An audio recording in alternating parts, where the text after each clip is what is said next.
We will just wait for a few minutes for our attendees to join. Sure.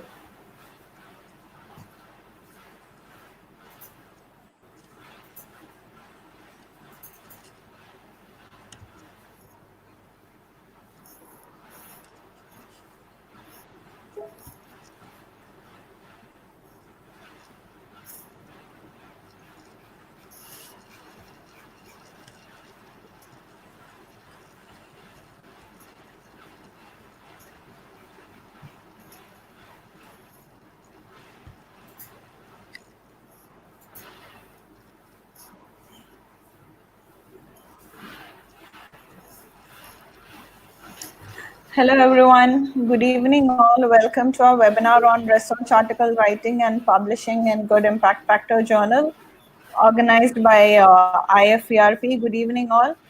All those who have joined us today, thank you all for joining us.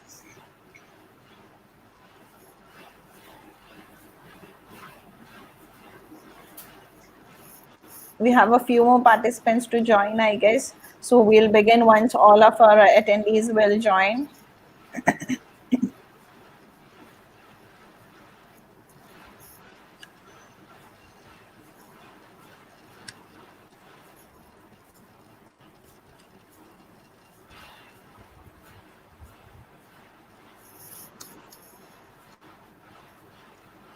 Yes.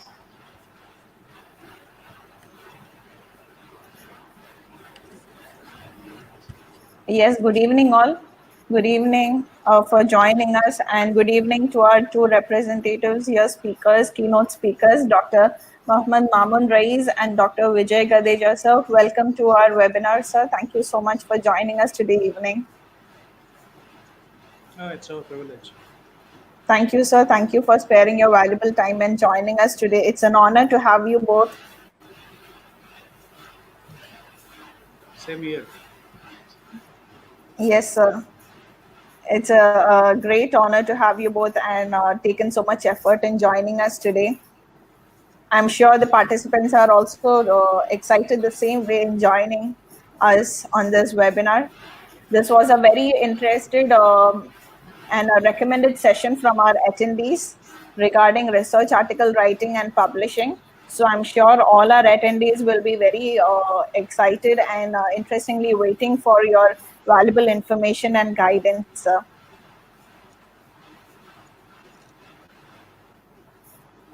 Thank you all. Thank you all for joining today. Before we begin, I would like to introduce to you all our organizers, IFERP, the Institute for Engineering Research and Publication, which is one of world's largest professional association, operating under Technorate Research and Development Association, dedicated for research and development in the field of engineering, science, and technology. IFERP is a leading publisher of scientific research works in highly cited, high indexed, and high standard international journals such as Scopus, SCI, ESCI, Web of Science, UGC, etc. IFERP is also a leading association of professionals from across the globe conducting several international scientific events all over the world annually. It's pride to be part of such an organization who has given us this platform in imparting education and exhibiting the talent of our fellow researchers. Thank you, IFERP, for organizing such a webinar and helping all the fellow researchers on this in this pandemic situation.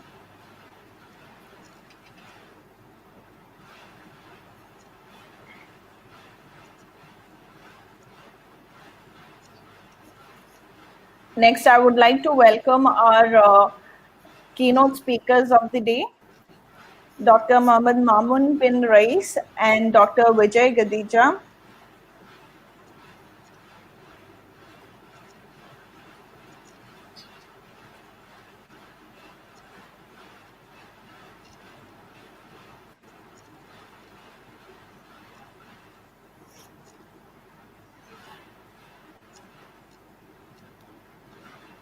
The intention of this webinar was to enlighten our fellow academicians from all over the world on regarding publication on research article. So publishing a research paper in a reputed journal has become an important activity within the academic community that it allows you to network with other scholars, get your name, and work into the circulation and further refine your ideas and research. So we all know that getting published isn't that easy, and but we can improve our odds by submitting a technically sound and creative, yet straightforward piece of research. So it's also vital to find a suitable academic journal for our topic and writing style so that you can tailor your research paper to it and increase your chances of publication and wider recognition.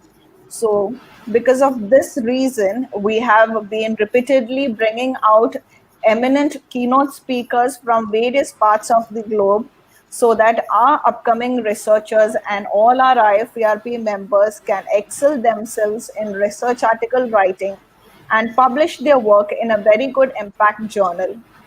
So I'm very happy and thankful to both our keynote speakers who have joined us because you are the absolute right personalities who can guide us in this.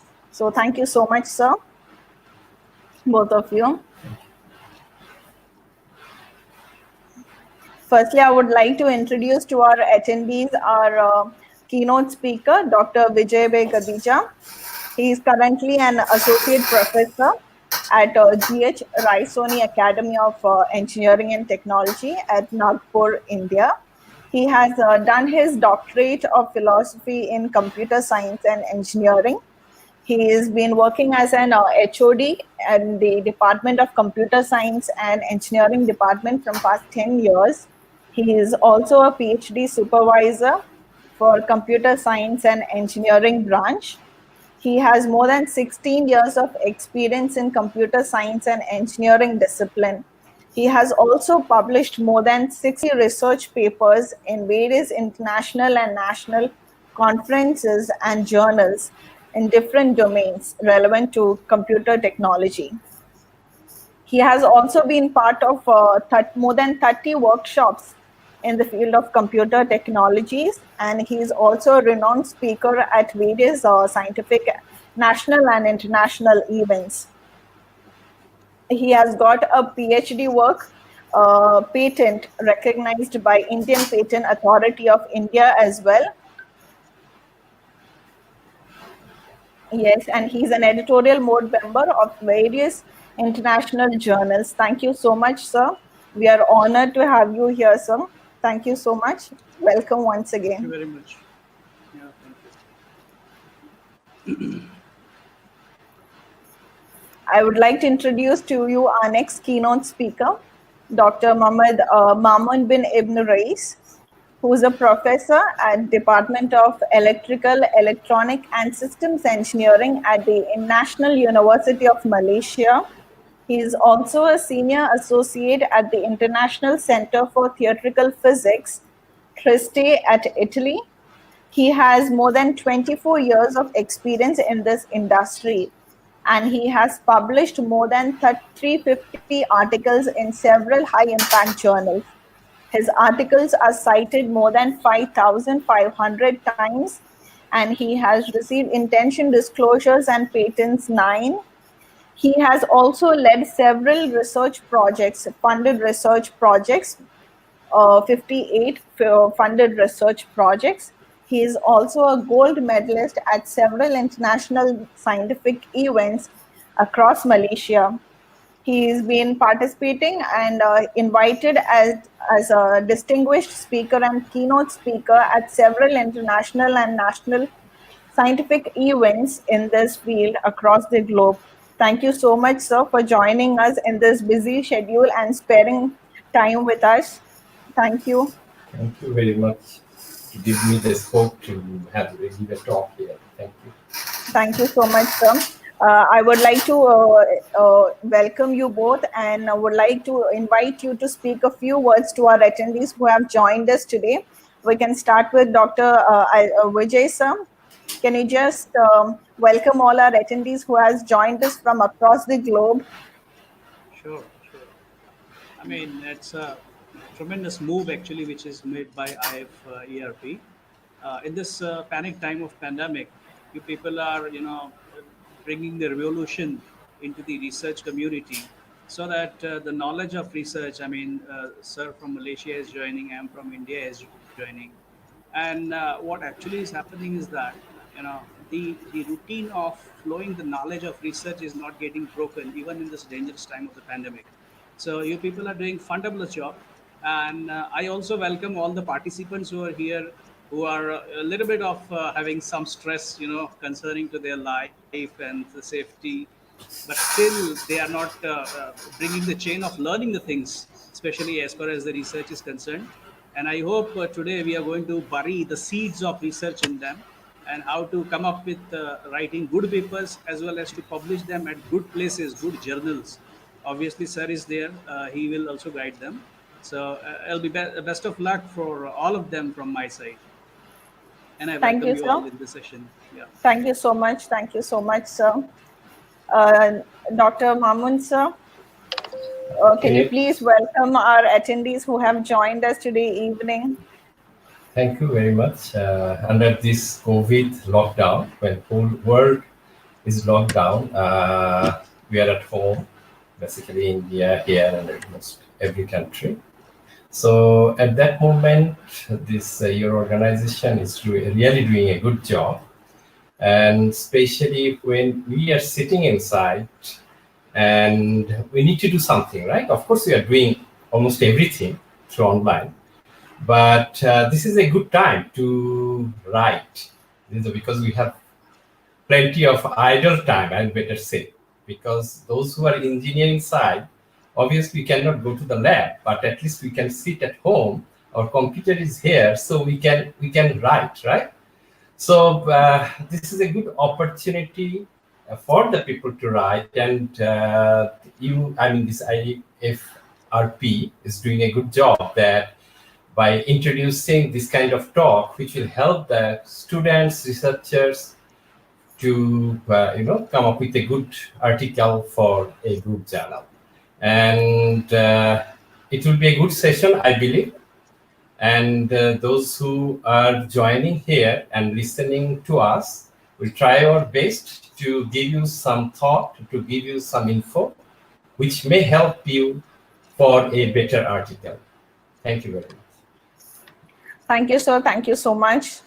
I would also like to introduce to our attendees who have joined us today regarding United Innovators, where we'll be providing a large scale of services for all the upcoming researchers to establish their research work in the form of a lot of assistance will be provided by the organization, such as PhD research assistance, guidance, research proposal, thesis writing, publishing their articles in Q1, Q2, Q3 reputed journals, all kind of services or benefits that we need as a researcher will be provided from United Innovators.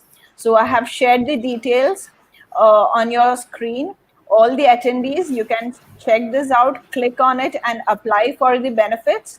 It's a great platform for all the budding researchers, and you can browse on it and click on it and apply for it as soon as possible so that you don't miss any chance of it. So next we'll be moving on to our presenters. Uh, Slide presentation without wasting a moment, because we are truly excited and thrilled for it, so that we can benefit a lot from both of you in this limited time. So we shall begin with Dr. Mohammed Mamun sir. Thank you.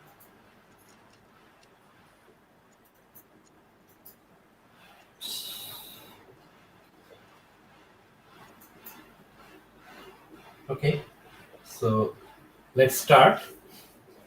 Uh, Today, actually, we will today this I mean our whole this webinar will go through two different kind of session.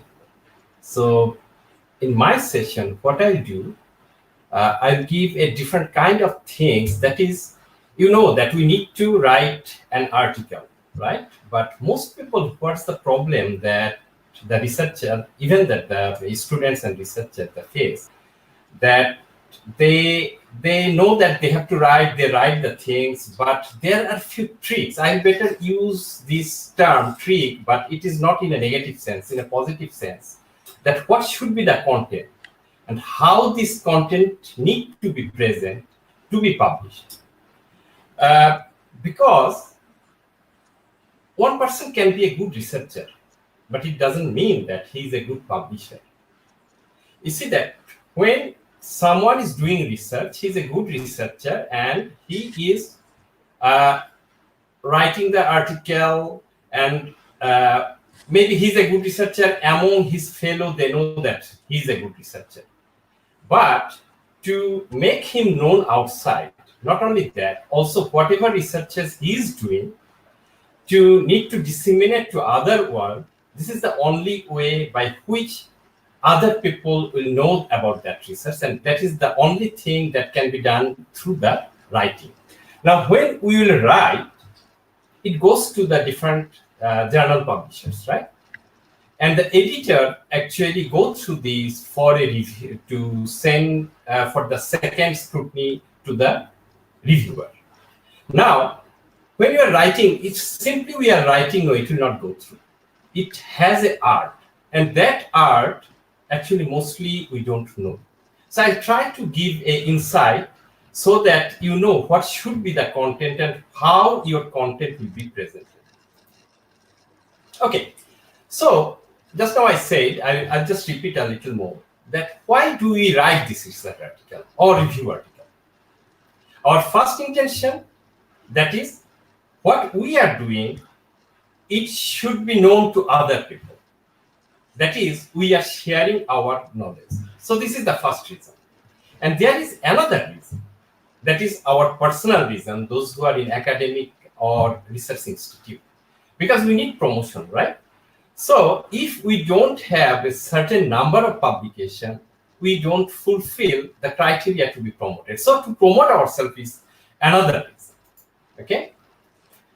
And what else, that when we write, we actually promote our idea. So how do we promote? There could be two ways to promote ourselves. So before I go for the next thing, I'll just tell that, okay, let's say we are a researcher and we are doing some research. Now we get stuck that when shall we write, we'll start to write. So there are two ways of writing or two timelines. I mean, there is a timeline that is when shall we write and how shall I write and what shall we write. So first one, that we have an idea, and based on that idea, we do research. And after completion of the research, we get some kind of, the output. And based on that output, we write the paper.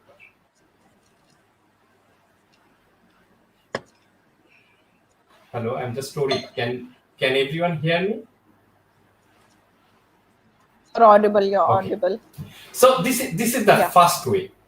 Our second one, that we have the idea, then we write the paper, and then we do the research. So you see that there are two ways. So I prefer the second way. The reason behind, when I have an idea, I need to know that whether this idea is obsolete or it's not. So how shall I know that whether my idea is obsolete or not? The only way to know my idea is obsolete or not, when I will do some review. And for any research, the first thing is to review, so that I know that, okay, particularly this topic of research, whether it is obsolete or in which state it exists in the world. So to do this, I read hundreds of papers. And when I'm reading that hundreds of papers, so easily on those hundred of papers, I can write a review article. And once I'm writing the review article, I precisely know what should be the objective, what should be our goal, and up to how much I will go. Okay, then I will start the research. So those who are academic and those who are supervising the students, it's a good idea to let your student to write a review paper before they start research. It will easy the life of these students, because when one PhD student comes, the first thing he needs to know what is the problem. And then second thing, that what should be his objectives. So that can save his 6 months of life, and it can be a quick start if he writes a review article. Okay, so let's go next slide. What is the general principle for writing any article?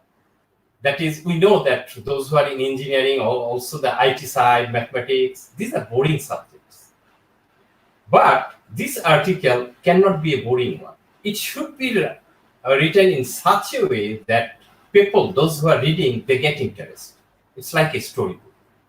This is the first thing. Second thing, which you do, especially for the students, that when they are entitled to write some article, they just give their thought, they write, then they give the things to their supervisor to review.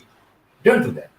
When you are writing something, write it, then take a gap for one day, then read it. You will see that you need to edit at least 50 to 60% of your own writing. So then take another one day gap, then revise again. Then only you pass this to your supervisor or advisor. Because what happened that when one student writes something and give to me without editing, and just reading the first page, if I see that it has no meaning, I'll not read it. I'll just keep on my table. So basically what will happen, when I have plenty of time, I will feel interest to read that one. Now you see that as a supervisor, I'm not interested to read in one shot. So you see that your write-up should be in such a way so that when the reviewer or the editor is getting that one, he will feel to read it. So another thing that you need to know before you start writing, or after writing, immediately after writing, you need to know that for which journal you want to submit. Because you see that every journal has their different kind of scope. So when you are going through any journal and you are seeing their scope, you may feel, or you may see that your topic is suitable for that particular journal. No, but it is wrong. No, that is not the way. You'll see the scope. If it matches, then you'll go through their archive and you'll see what are the articles they have published last 5 or 10 years. If you see that some article is very related to your topic, then only you know that this is the right article for you. Anyway, I'm not going much about this kind of things because Dr. Vijay will cover those sort of things, what I feel. So, how actually people, when you are writing, it goes to the editor, it goes to the reviewer, and not only that, after publishing, when it goes to the reader, how they read it. Actually, frankly speaking, no one read it thoroughly. First, they look at the title. If title really match their interest, then they go for abstract. And because abstract is really, really very important thing. If your abstract is that catchy, then only people will go to the next session, which is introduction. And introduction, no one read thoroughly, especially editor and the So what they do, they initially read the first or second paragraph and then they scan. If it attracts them, then they go for methodology. After that, if it really see that some good method, then they are interested to see the result and corresponding discussion. So by this way, actually, people scan the article. Only when your article is very, very good to someone whose interest is the same, only that person will go through the whole article. So you have to keep this in mind when you will go through when you write your article.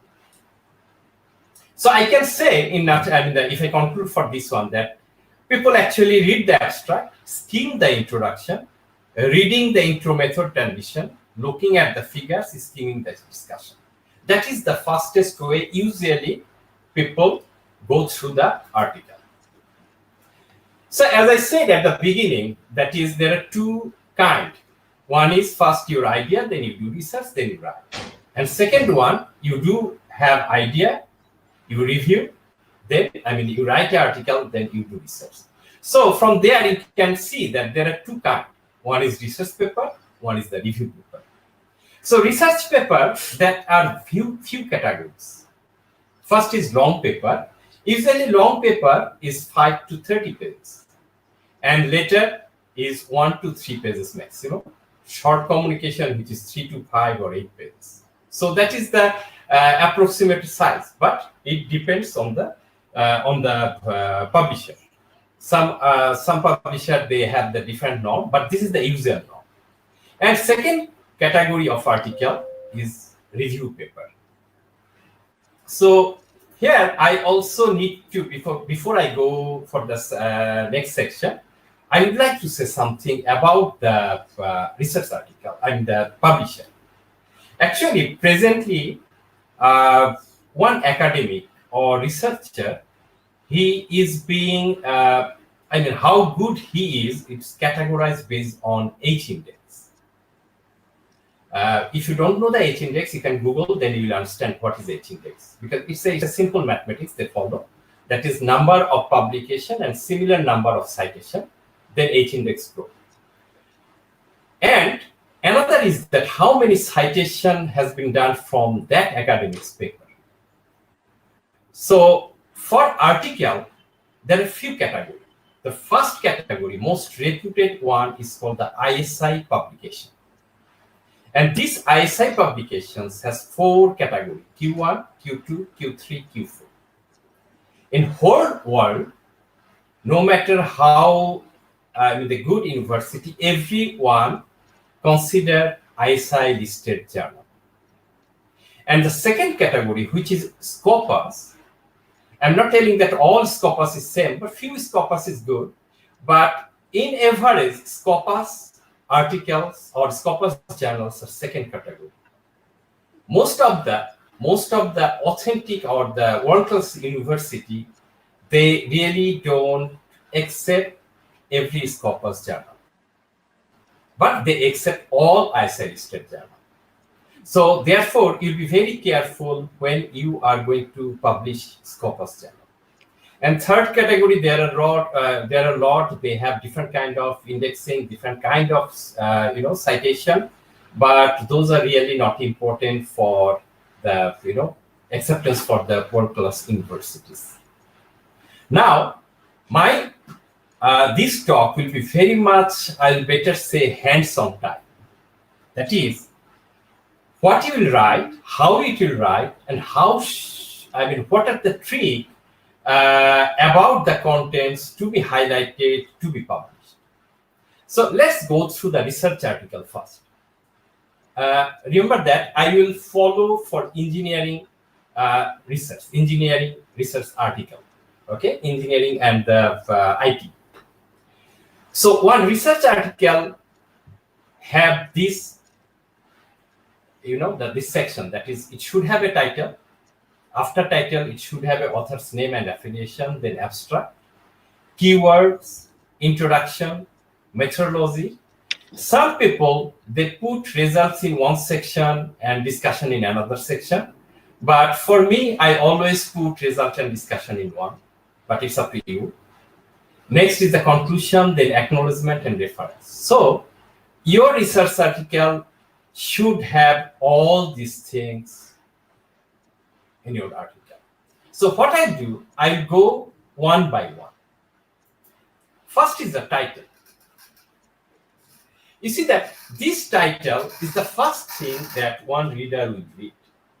So your title should tell your whole article content.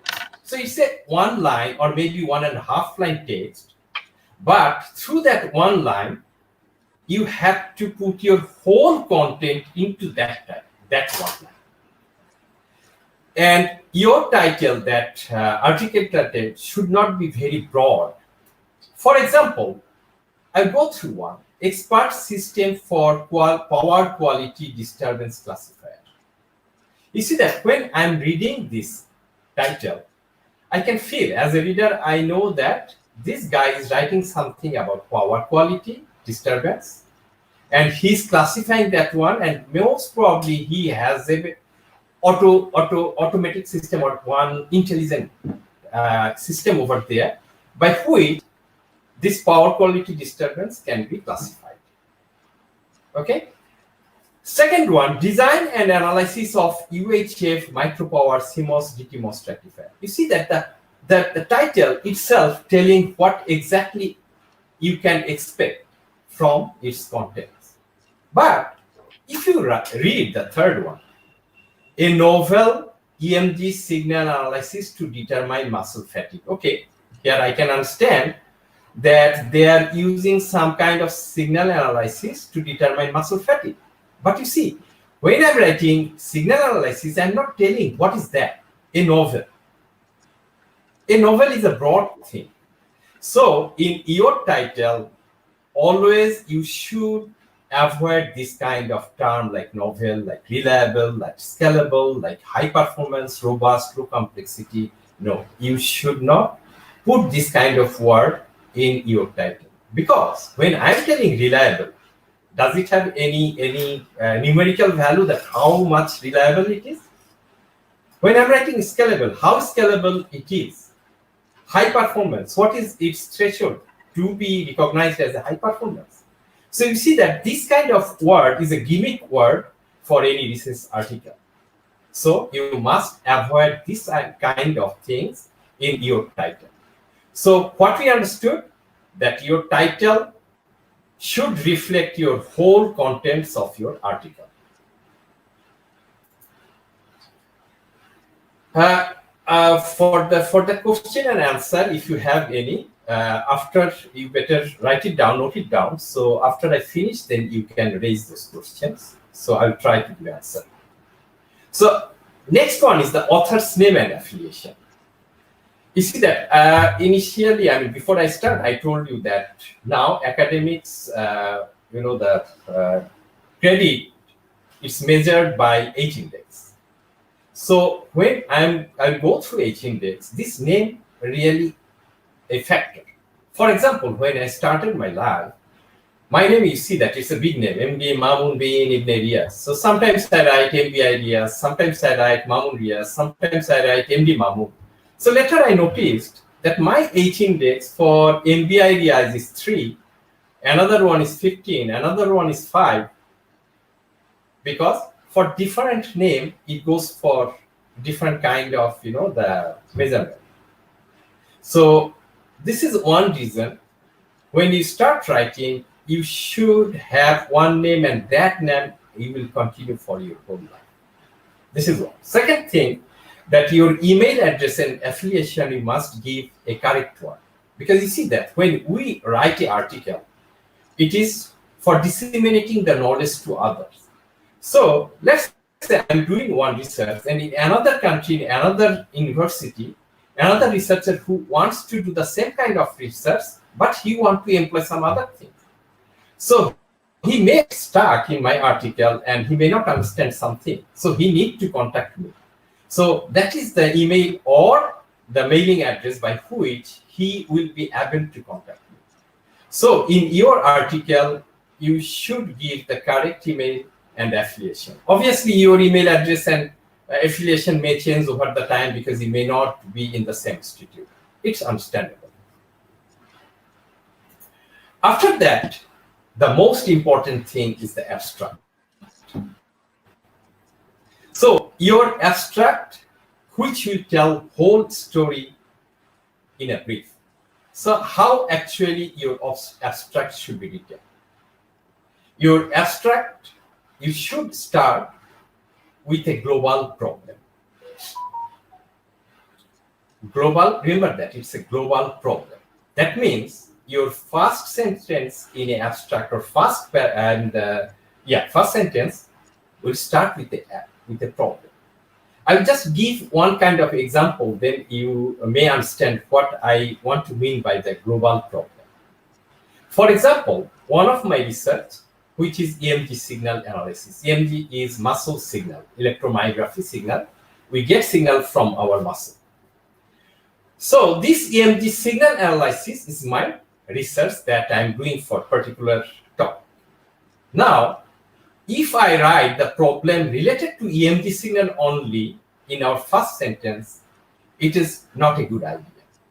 Now you see that when I am doing EMG signal, by analyzing that signal, what problem I am solving?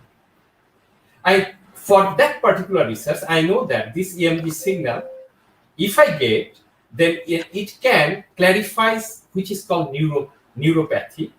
And if I know this neuropathy, then I know the foot ulcer, because diabetic patients usually have the foot ulcer if there is any problem in the foot. If there is a cut or something, it easily, it's prone to foot ulcer.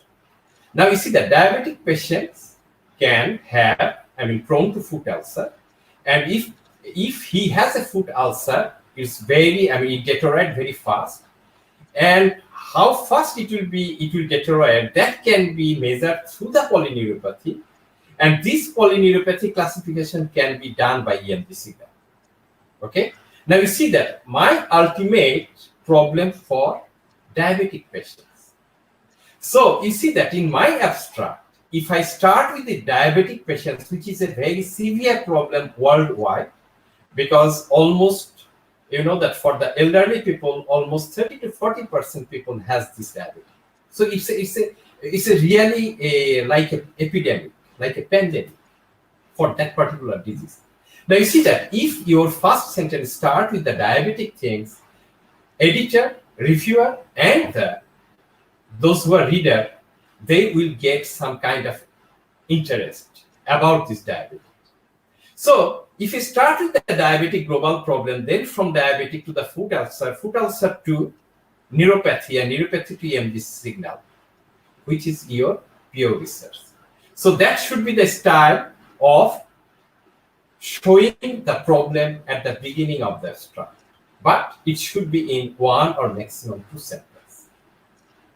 After that, you need to show that in which state this EMG signal analysis or the EMG signal analysis in this work, because that is your research. That is your on that topic. Actually, you are going to write an article. So over there, you should tell 2 or 3 researchers' work and their problem. Remember that, and their problem. So that will be precisely your research problem. So you start with the global problem, then it's the research problem, and that research problem should be some research works of others and should not highlight any advantage, only the disadvantage. After that, you will tell that what kind of solution you want to give to overcome those research problems. So you will tell your methods. After that, you will give a conclusion that how this can help to this neuropathy, to foot ulcer, to diabetes. So that should be the style of abstract.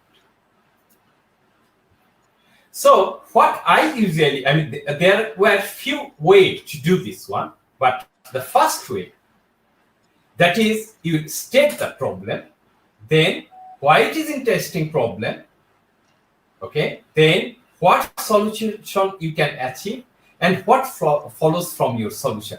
So this whole abstract for a letter cannot exceed 50 words, though I'm telling that it depends on the publication, certain publication, but usually for the letter, the abstract cannot exceed 50 words. For short communication, usually 50 to 100 words, and for long paper, it's 150 to 50 words. But though I am telling that 4 sentences can have your abstract, but there is another way to do this one. how your whole introduction you will squeeze to 1 to 2 lines. Then your methodology 2 to 3 lines. Then result discussion 1 to 2 lines and conclusion half to 1 lines. When you will squeeze like this way, if you append this 1 to 2 lines, 2 to 3 lines or half to 1 lines, automatically it will be abstract. Let's see whether it really goes through the way I said or not. You see that when I go through the introduction, you'll see that we need to write the introduction in such a way which will follow from global problem to the research problem. Then your methodology, what are the methods and why are you going to use those methods, right? And in the result and discussion, what results you got out of it. Finally, the conclusion. That means what I say that from global problem to local problem, then what are the methods you are employing and why are you employing those methods? And out of that methodology, what kind of results you are getting? Why are you getting that results? Which is discussion. And finally, it's the conclusion. Sorry. So remember that abstract is the most important part of any journal article. And this is the way of writing abstract. I'll go through a few simple examples. If you read this abstract, for achieving a photovoltaic penetration above 1/3 of the world demand for electricity in the first half of the century, the importance of a fast manufacturing learning curve that is linked to the capacity of developing cells of increasing efficiency is stressed. Now you see, they started with global, then coming to the local, okay? That is learning curve that is linked to the capacity of developing cells of increasing efficiency is stressed. Progress in multi-junction cells is described as well as 3 novel concepts promising very high efficiency, which is the the work that they are going to do. It is explained why these concepts will probably used in concentrator system. This is the the conclusion thing. Now you see that it starts with the global problem, then local problem, then a little bit about the what research that this article is trying to do, and finally the conclusion. Let's go through another example. Design and analysis of ultra-high frequency micro power rectifier based on a diode-connected dynamic threshold MOSFET is discussed. Remember that. Directly it is telling discussed. An analytical design model for DT-MOS rectifier is derived based on curve-fitted diode equation parameters. Then they are showing some results. For example, measured results verified the design model with average accuracy of 10.85%. Now you see that in abstract, they straightway start writing what they are doing and what result they got. But what I told you that we have to start with our global problem, then local problem, then but here they're not showing this one. So obviously this cannot be an abstract for a long paper. Remember that whatever the abstract I'm showing here, all are published in either Q1, Q2 journal. So here I can tell you that this abstract cannot be an abstract for a long paper. And let us show that. Another one here, I don't know whether these slides will be shared. I think later you can read thoroughly about this one. And this abstract is also showing precisely that, what I told, it's following the global problem, local problem, and so on. So you see, the abstract, previously I told you that it cannot be this one, cannot be a long paper abstract. Actually, it's an abstract for a letter or short paper. The rule is telling for letter and short paper, you cannot show any kind of problem of global problem or the research problem in the abstract. In the abstract, you just need to tell what you did, what result you got. Okay? That's it. So, what we understood that for the long paper, you have to go through the different and the global problem, local problem, methodology, and result discussion and conclusion. But for the letter or short paper, whatever you did, whatever result you got, only you are entitled to write that. Okay, that's why this abstract is for a letter. This is another abstract for another letter where they are just telling what they did. Okay, you can go through because my time allocation is only 1 hour. I really cannot go that detail. Okay, so this is about our abstract. Our next one is the keyword. This keyword actually we do for search purpose. Let's say, for example, my work is about EMG signal analysis. So if I put EMG, then signal analysis, and this sort of keyword, then what will happen when you search with these keywords? Most likely my paper will come from. Okay, that's why when you write the article, you will find that what are the keywords which represents your article. So you should put these keywords under the keywords section of the article. Next is the introduction. After abstract, this introduction is another major section for eyesight study, especially Q1, Q2, even the Q3, Q4 journals. Okay. So what I told about abstract, I will go through the same thing for introduction. What we do in the introduction, the first paragraph should be a global problem, but a little detail. I'll go back to my example of that EMG signal analysis that we need, because through EMG signal analysis, we can classify polyneuropathy for diabetic patient. And if we can classify the polyneuropathy of diabetic patients, then we know that how fast the foot ulcer is growing, how severe it is. And if we know foot ulcer, that means we can help the diabetic patients. Okay. So in our introduction, the first paragraph should be about diabetes. You have to write that how severe diabetic in this world now. And you have to give a little data about the diabetic patients in your first paragraph of the introduction. In the same paragraph, you will tell that diabetic patients suffer from foot ulcer if there is any cut, and it aggravates very quickly. Now, to know the status of this foot ulcer, we can easily understand and we can monitor this foot ulcer aggravation through polyneuropathy classification. And this polyneuropathy classification can be understandable through the electromyography signal analysis. Now you see that my first paragraph is gradually telling from global problem and gradually go down to the research that I am doing, and I am writing the article on that. So first paragraph will be like this. Then you see that from diabetic foot ulcer neuropathy to EMG signal, already first paragraph I told. My second paragraph will tell the exact research problem on EMG signal that I am trying to overcome through my research. So here in the second paragraph, I'll precisely tell about several research problems about the EMG signal analysis.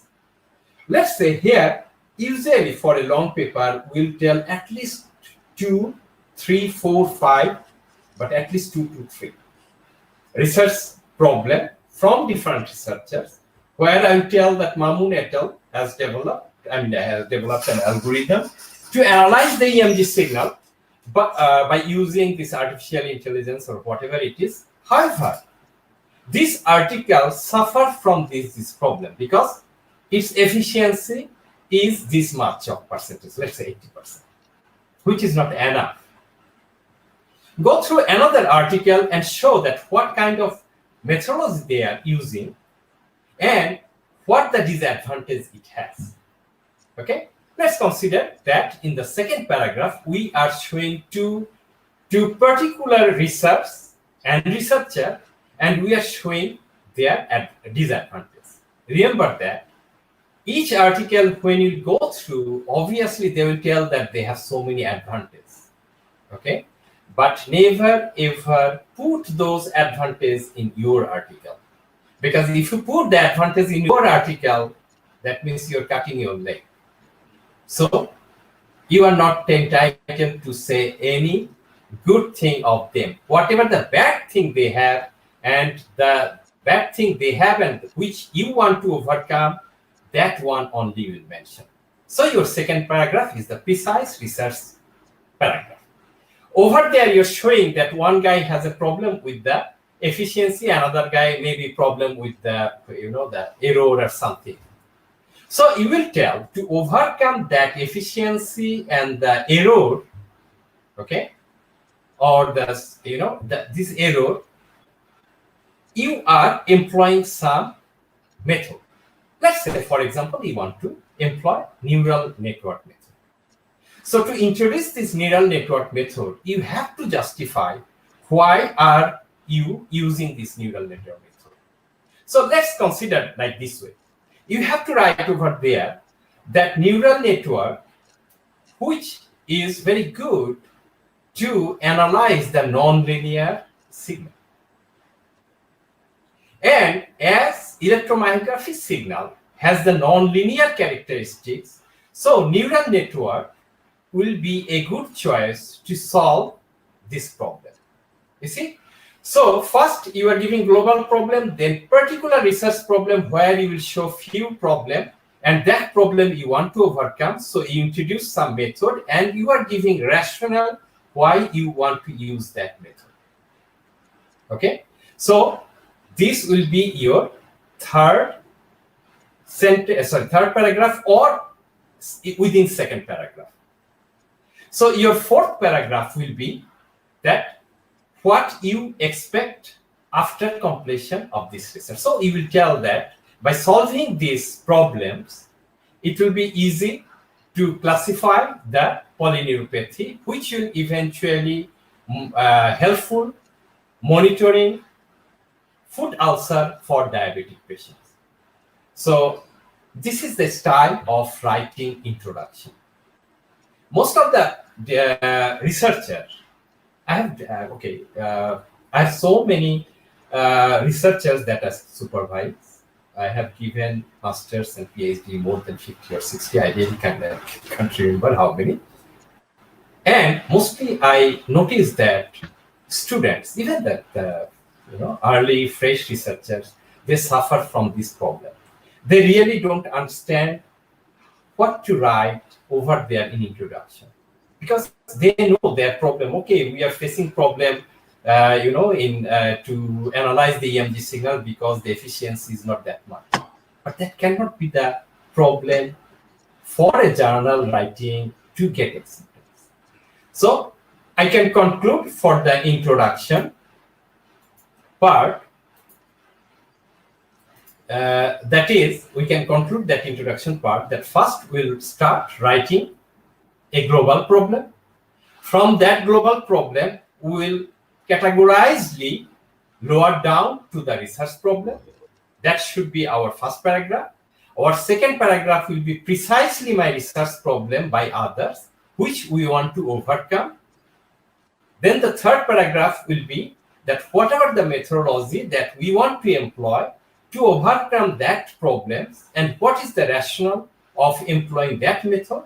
And our fourth paragraph would be the conclusion, that what we want to get out of this research. Here I actually put few examples, but again, due to the time limitation, obviously I'm not going through these things. Here one thing to mention, that is sometimes we are confused that whether we use the author, we or our. So here it's up to you. You can use the author, you can use we and us. Okay, so for the letter, what will be the introduction? For the introduction, you, as I said, that you are not you are not allowed to give any problem So here you will just give that what are the things you want, I mean, that you are employing and why you are employing those things. That's it. And there will be no paragraph of describing the similar words with their disadvantages. Okay. Another thing that we do, I saw that because in our PhD or masters by research, when they write the thesis in introduction, they write that, okay, chapter 1 is telling this, chapter 2 is telling this, chapter 3 is telling this. But in a article, never put these things.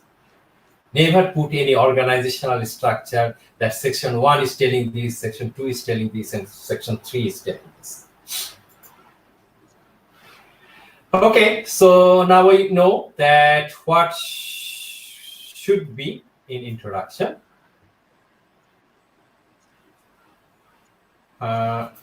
Okay, another thing which must need to know that I told you that there are 4 paragraphs, right? First paragraph, second paragraph, third paragraph, fourth paragraph. Be not only this introduction, for the whole article, be sure that your one paragraph to another paragraph should have a link.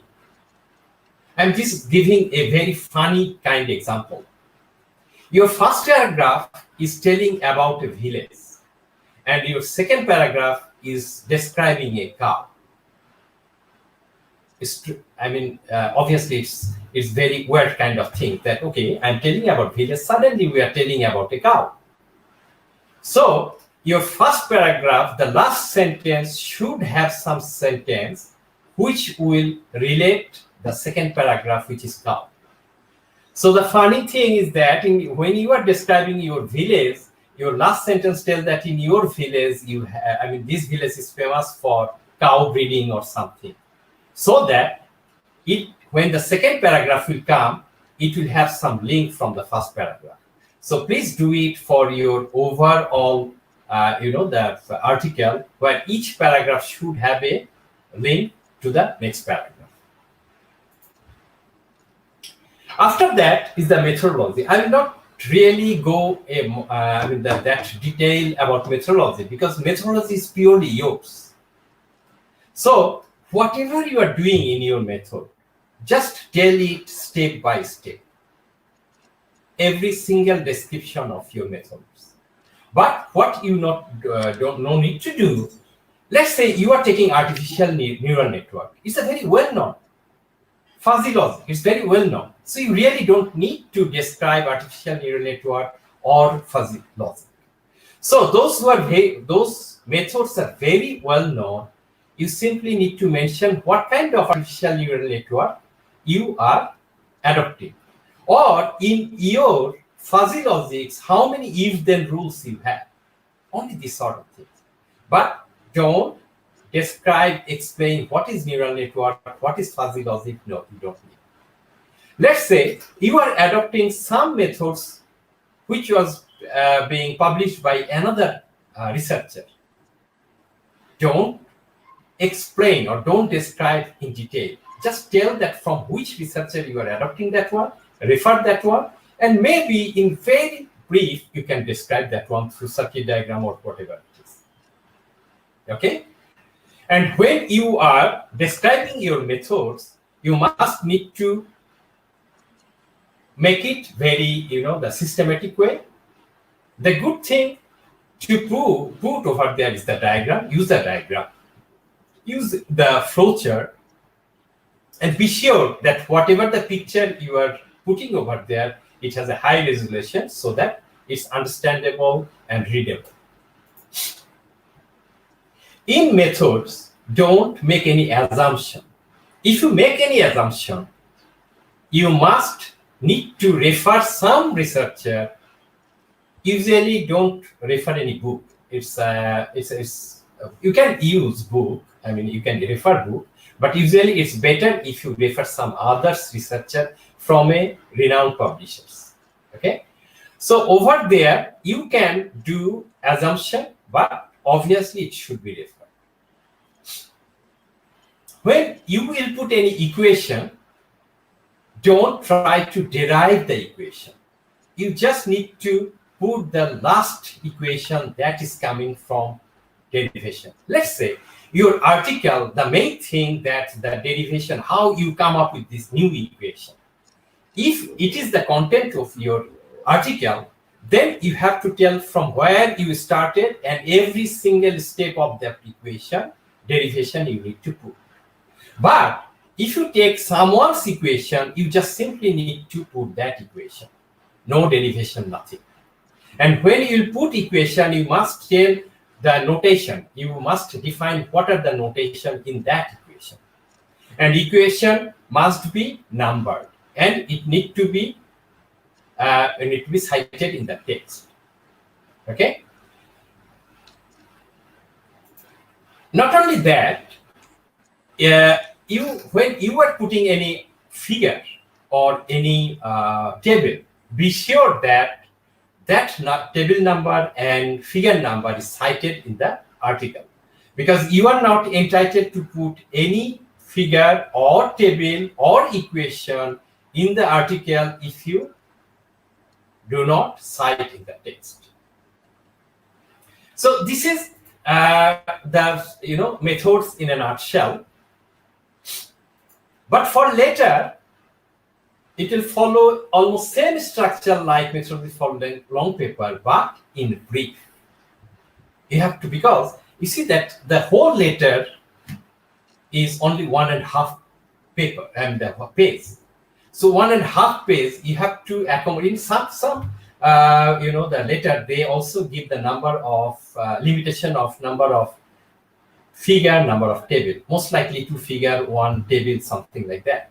So you have to design, you have to write within that number of pages. Okay, after the methodology, next is the result and discussion. For the results and discussion, you have to follow your methods. Whatever methods you are step by step you are following, your results will come based on those methods sequentially. Let's say you put number 1 method, from that result you put that output to the second method, from second method to third method, blah blah blah. So your result and discussion will follow the same structure.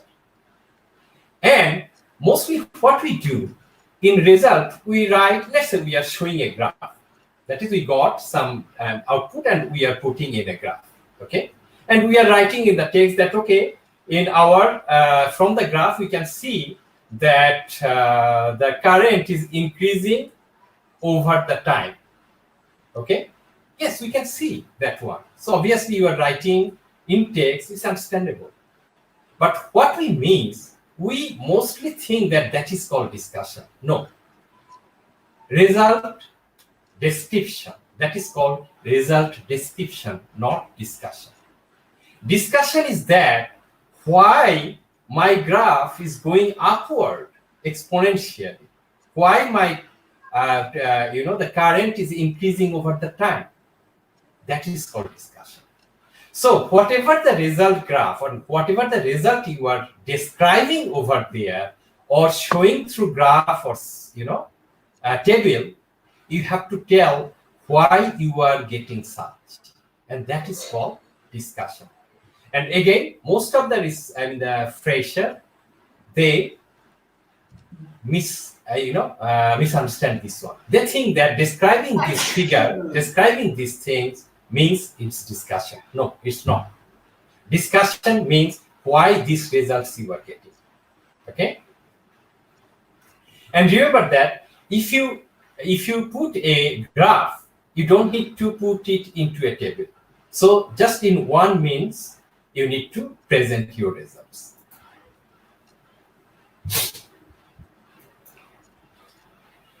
Okay, now another thing, that is, you see that in your introduction, in the second or third paragraph, you showed few researchers' work where you have shown their disadvantages.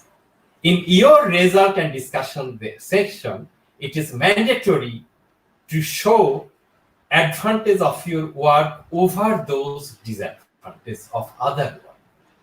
So most likely, it is more suitable if you put a table and show on your the y-axis show the researcher that you showed the disadvantage, and on the x-axis put the different parameters for which you are showing their disadvantage.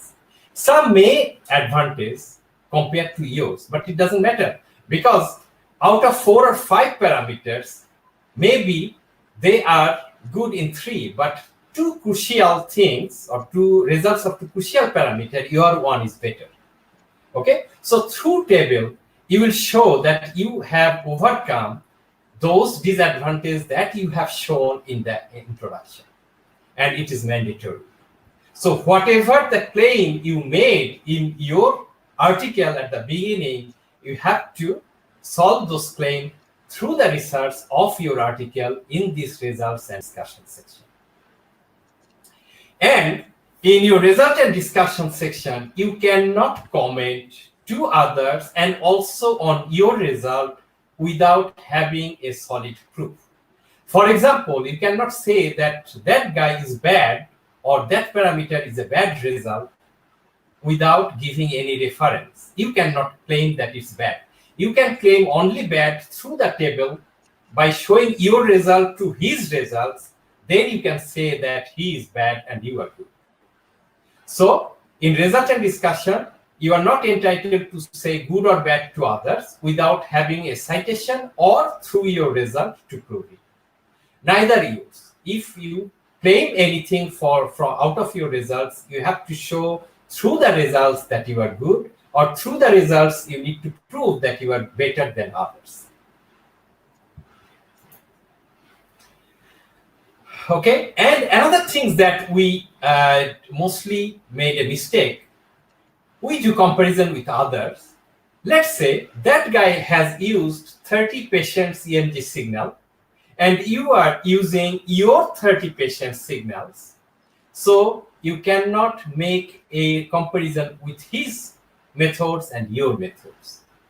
You can do how? Apple to apple. That is, you will employ, you will repeat his method, you recreate, then through your this 30 patients data, you will see what results his method is getting. Then you will employ this 30, the patients data on your method, and then you compare apple to apple. Okay, so remember that you cannot compare with others if data is different set of data for each of researchers. Always data should be the same. Method can be defined for yours and theirs. Then only you'll be able to make a comparison.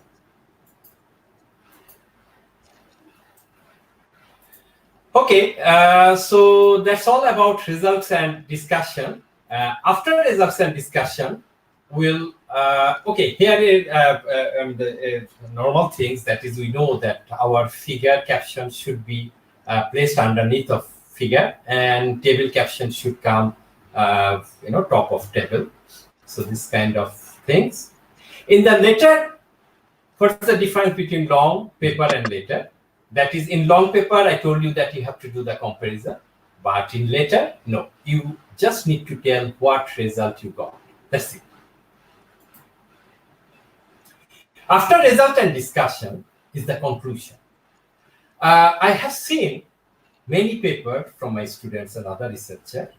They make the conclusion, they actually repeat the abstract here. No. I have seen some people made a big conclusion. But remember, the conclusion will be very little. Even that if it is 2-3 lines, it's okay. In the conclusion, you just need to say something which will make an end of your article. Just tell that, okay, we have employed this method and we got this result which can be useful for this application. That's it. Okay. Remember that your abstract is only one paragraph. Same goes to conclusion. I have seen that many people write different 2-3 paragraph in conclusion. So don't bother about the conclusion. Your conclusion should be one paragraph and very simple to make an end of your article. So here, okay, another good thing. We always prefer to write something in conclusion about future work. Actually, that is the norm, that in your conclusion, you'll write about your future research. I mean, how this research can be further done for future. But my suggestion, don't go for it. Because when you will give a suggestion about future research, if it is very near to your research, which can easily be done, okay, most likely as a reviewer, I may tell you to complete it, okay? So I better prefer not to include the future research from the conclusion. Okay, I'll not go through this. After that, acknowledgement. Here in the acknowledgement, please don't acknowledge your father, mother, friend, and others. Acknowledgement basically only the research grant and your institute or particular lab, or who is helping you to complete your this research. That is the acknowledgement. So acknowledgement should not be for the personal acknowledgement. And lastly is the reference. There are two kinds of reference. One is number, one is based on alphabet. But no matter it is based on alphabet or based on numbering system, it should follow this format that I'm going to tell. Every the citation or reference, the first thing come name. Okay? I'm not telling that sequence will be like this, but this information must be in every reference. First is name, it's mandatory. Some people write that, okay, Mamun et al. No, it cannot be. It should be Mamun, Masood, Makid, whatever let's say if there's 20 names, all 20 names should appear here. Then you have to put the title, which is also mandatory. Then you have to put the publisher name, let's say IEEE journal on this. No, you cannot say the IEEE journal. You have to, because IEEE has so many journals. So you have to precisely write which journal it is. Then you have to give the volume number. Mostly every journal has the volume number, so it's mandatory.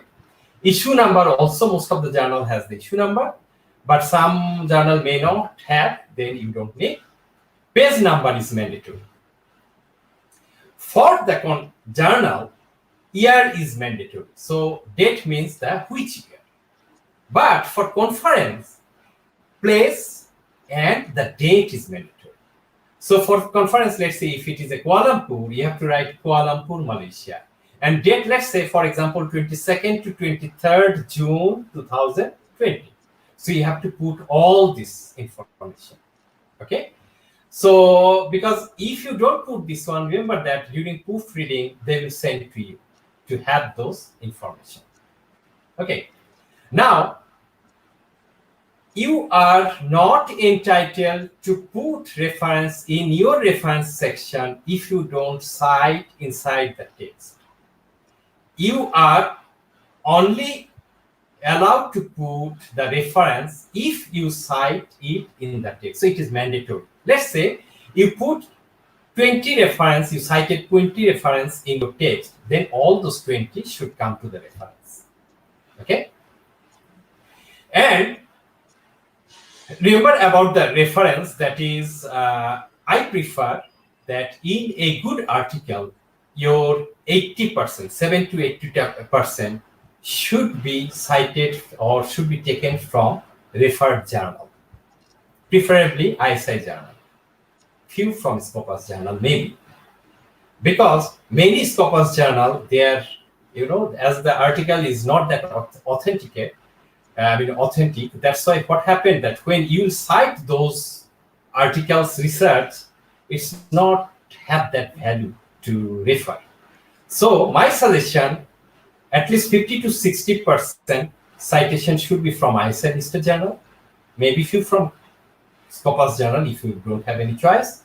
Take very less from the conference. Don't put conference citation much. Avoid any book citation. Avoid any web citation or any white paper. So basically, for a good article, the citation would be ISI listed journal, few Scopus journal, and very few conference. not a web page, not a white paper. And okay, so that's about all about the references. After that, we'll go for the which journal. Actually, I told you this one, that is which journal that you will select based on your article. Now, after we submit, how it goes? When it goes to the editor first see that whether this article, the content of the article, of the scope of article really suit to his journal or not. Okay, so this is the first thing he sees. Then he scan and see that whether this journal has some impact on the society or not, which comes from that first paragraph and second paragraph of your introduction, or the first sentence of your abstract. Then he scan also the the methodology section. If you see that it's a normal method that you are using, nothing new, obviously it will not go through. Okay. So once editor find it suitable, then he sent to 2 to 5 external reviewers. And once it goes to the external reviewers, they give their comment. And when majority give the positive, then only it goes for the correction, review correction, and so on. So once your one is the major review or the minor review, it comes to you, you have to reply back every single question that came by the reviewer. So when it will come to you, there are a few ways. Let's say the title is quite general and could be improved by including the most significant details that is unique to the author's proposal. You can easily write the reply that, okay, the title has been improved. You see that in a short, you can write that one. Don't do that. For the reviewer's comment, you have to write it in detail what you have done and how it has been done. Okay? Because reviewers prefer, you just think that when you are writing, okay, the title has been revised. That means the reviewer need to go through the article to see that what you have done. But if you read it, write it here, it will be easy for the reviewer to understand the things. So what in a nutshell, that when any question is coming, even that if you're in your article, if it takes 2 pages that you have revised, which two pages, it doesn't matter. You just include those 2 pages here. So it may happen. Hello. Yes, okay. sir. So it may happen that your this reviewer's reply is, let's say your article is 8 pages and your reviewer's reply is 10 pages. It doesn't matter. Okay. So as detailed as possible, give the reply to the reviewer. I can see that that's all. So now I will. Thank you, sir.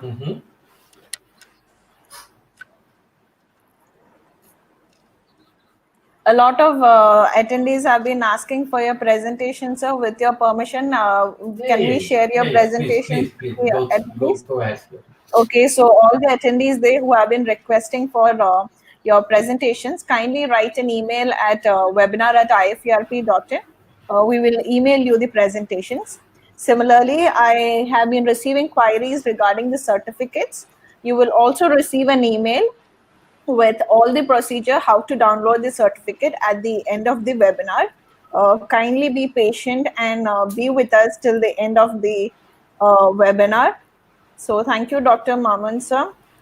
Before we begin with Dr. Ajay sir's presentation, I would also like to inform all the attendees regarding the United Innovators Research Development Service that have been introduced to you. I request all the budding researchers to visit the United Innovators website details that we have shared here.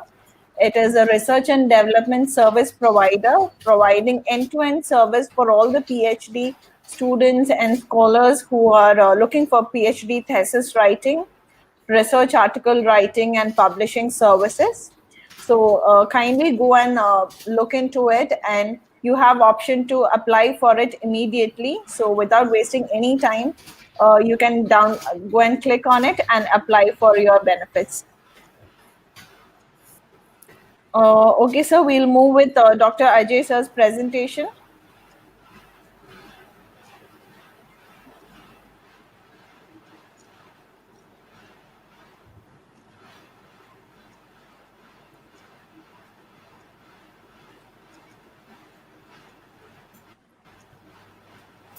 Okay. Am I supposed to start?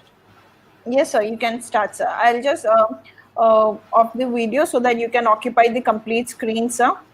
Sure. You can please begin, sir. Yes, we will be online. Ajay happens to be my younger brother. I'm Vijay. So let we proceed with the Yeah, title of sorry, my sir. webinar.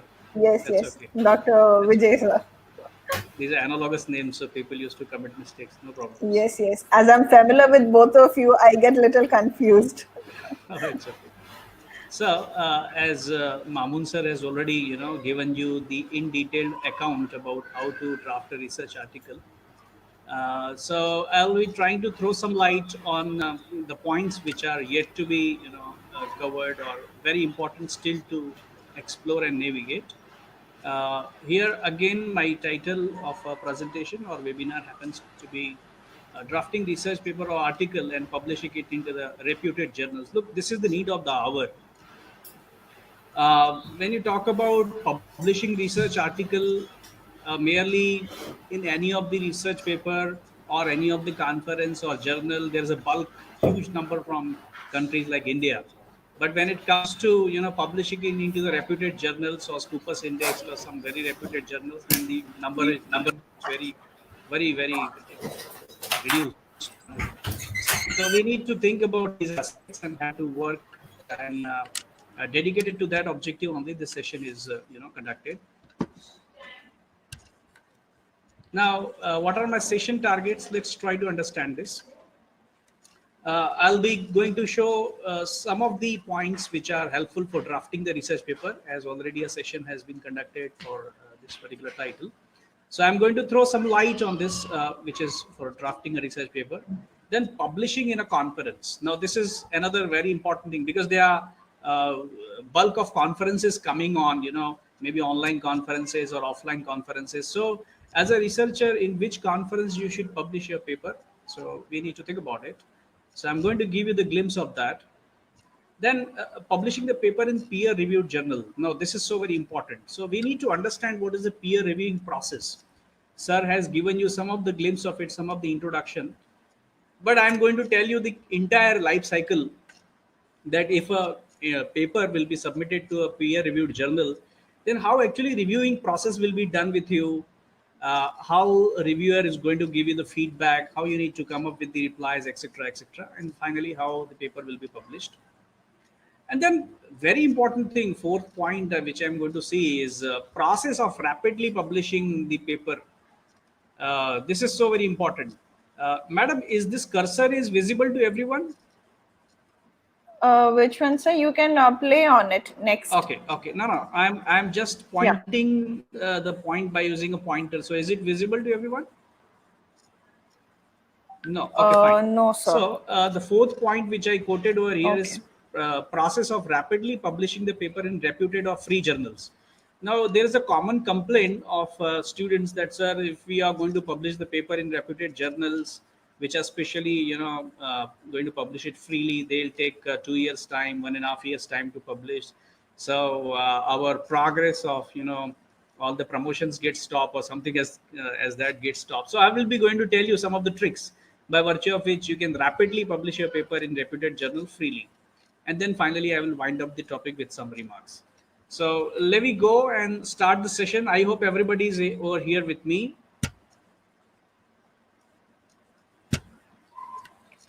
So if you're writing the paper, you can write the paper by two ways. The first way could be a review paper, and next way could be a research paper. Now let us try to understand the difference between the two. that what are the review papers which researchers can draft, and how research papers can be different.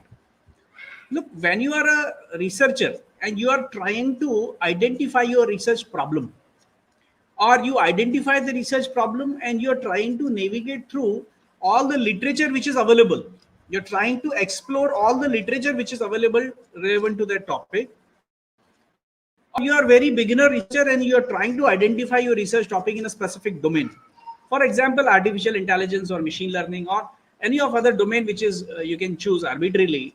So if you are a beginner into the researcher, you will try to write review papers where you're trying to identify a problem. Now, when you're writing review papers, what actually you are doing is that you are quoting the facts and findings of already, presented papers by various scientists and researchers. So the main to say is that already the observations or the investigations which have been made by various scientists or researchers, you're going to quote inside that paper. So that paper becomes your review paper. And here in research paper, your own model, your own research contribution, your unique contribution should be quoted, as if like you're proposing some idea, you're proposing some methodology, you're proposing some algorithm, you're proposing some mathematical model which will solve the problem.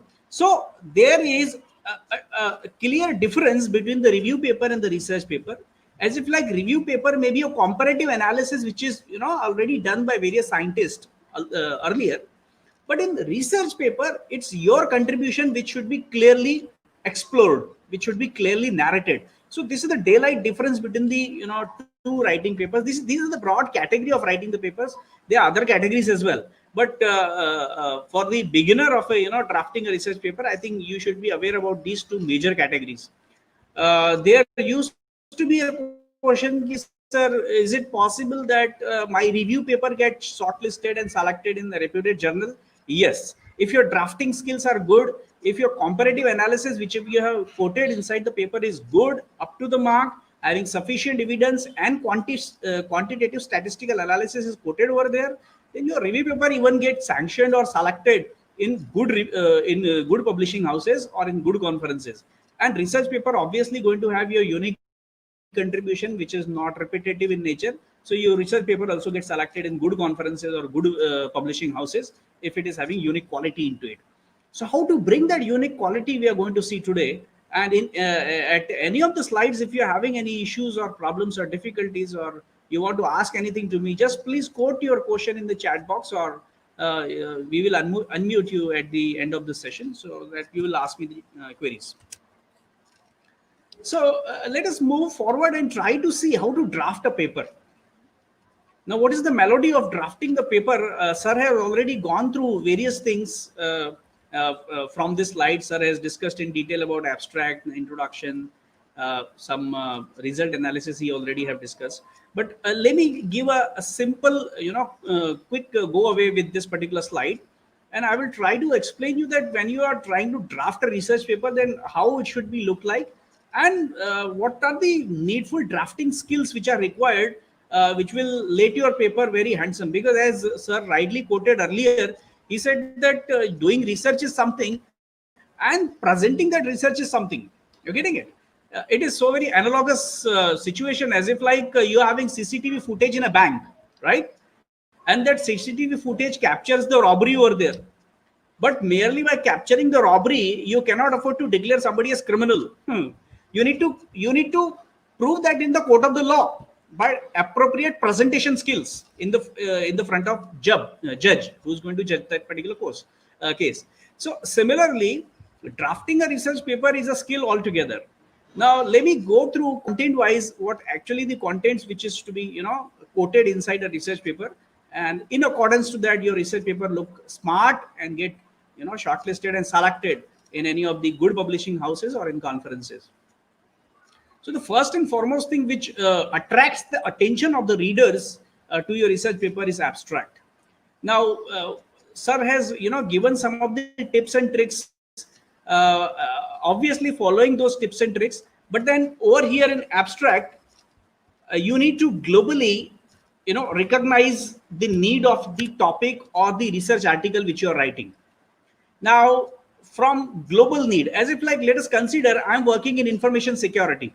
Let us consider, for example, so I'll be talking about information security requirements for cloud computing, because cloud computing is a huge domain, now. So that is how I'm globalizing my title, globalizing my research article. So in abstract, you should first of all give you the global idea for the need of this topic, and then slowly but surely you will specify it, you can squeeze it, and define it in clear cut words, so that you will defend it properly, and whatever the meaning in which you want to convey, the topic and the title should be clearly quoted over there in the abstract. Uh, there are research papers which used to be written in very very technically jargoned keywords. I don't think so there is actual need of it, but if you're having good drafting skills you can do it.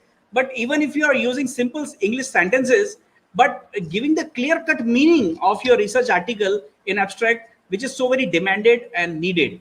Now believe me, if your abstract is attractive, then reviewers or the readers of the paper used to cite you again and again. Because if your abstract is not demanding, or unfortunately if it has become boring, then even reviewer gives you ample of review comments, as well as the citation is a challenge for your paper. So abstract is so very important, which you need to think about and then quote. Abstract is followed by keywords. Now keywords are so very crucial words. These are reserved words or the technical words which are very specific to your research article. So you need to mention them all, because when the people are reading abstract, it may happens that whatever the keywords you have used, people don't know that. So you need to communicate them. Like these are some reserved words which are already known about this title, or author should know about it. Then only you will make the readers or the citation makers or the reviewers accustomed with your keywords. So mentioning keywords is so very important.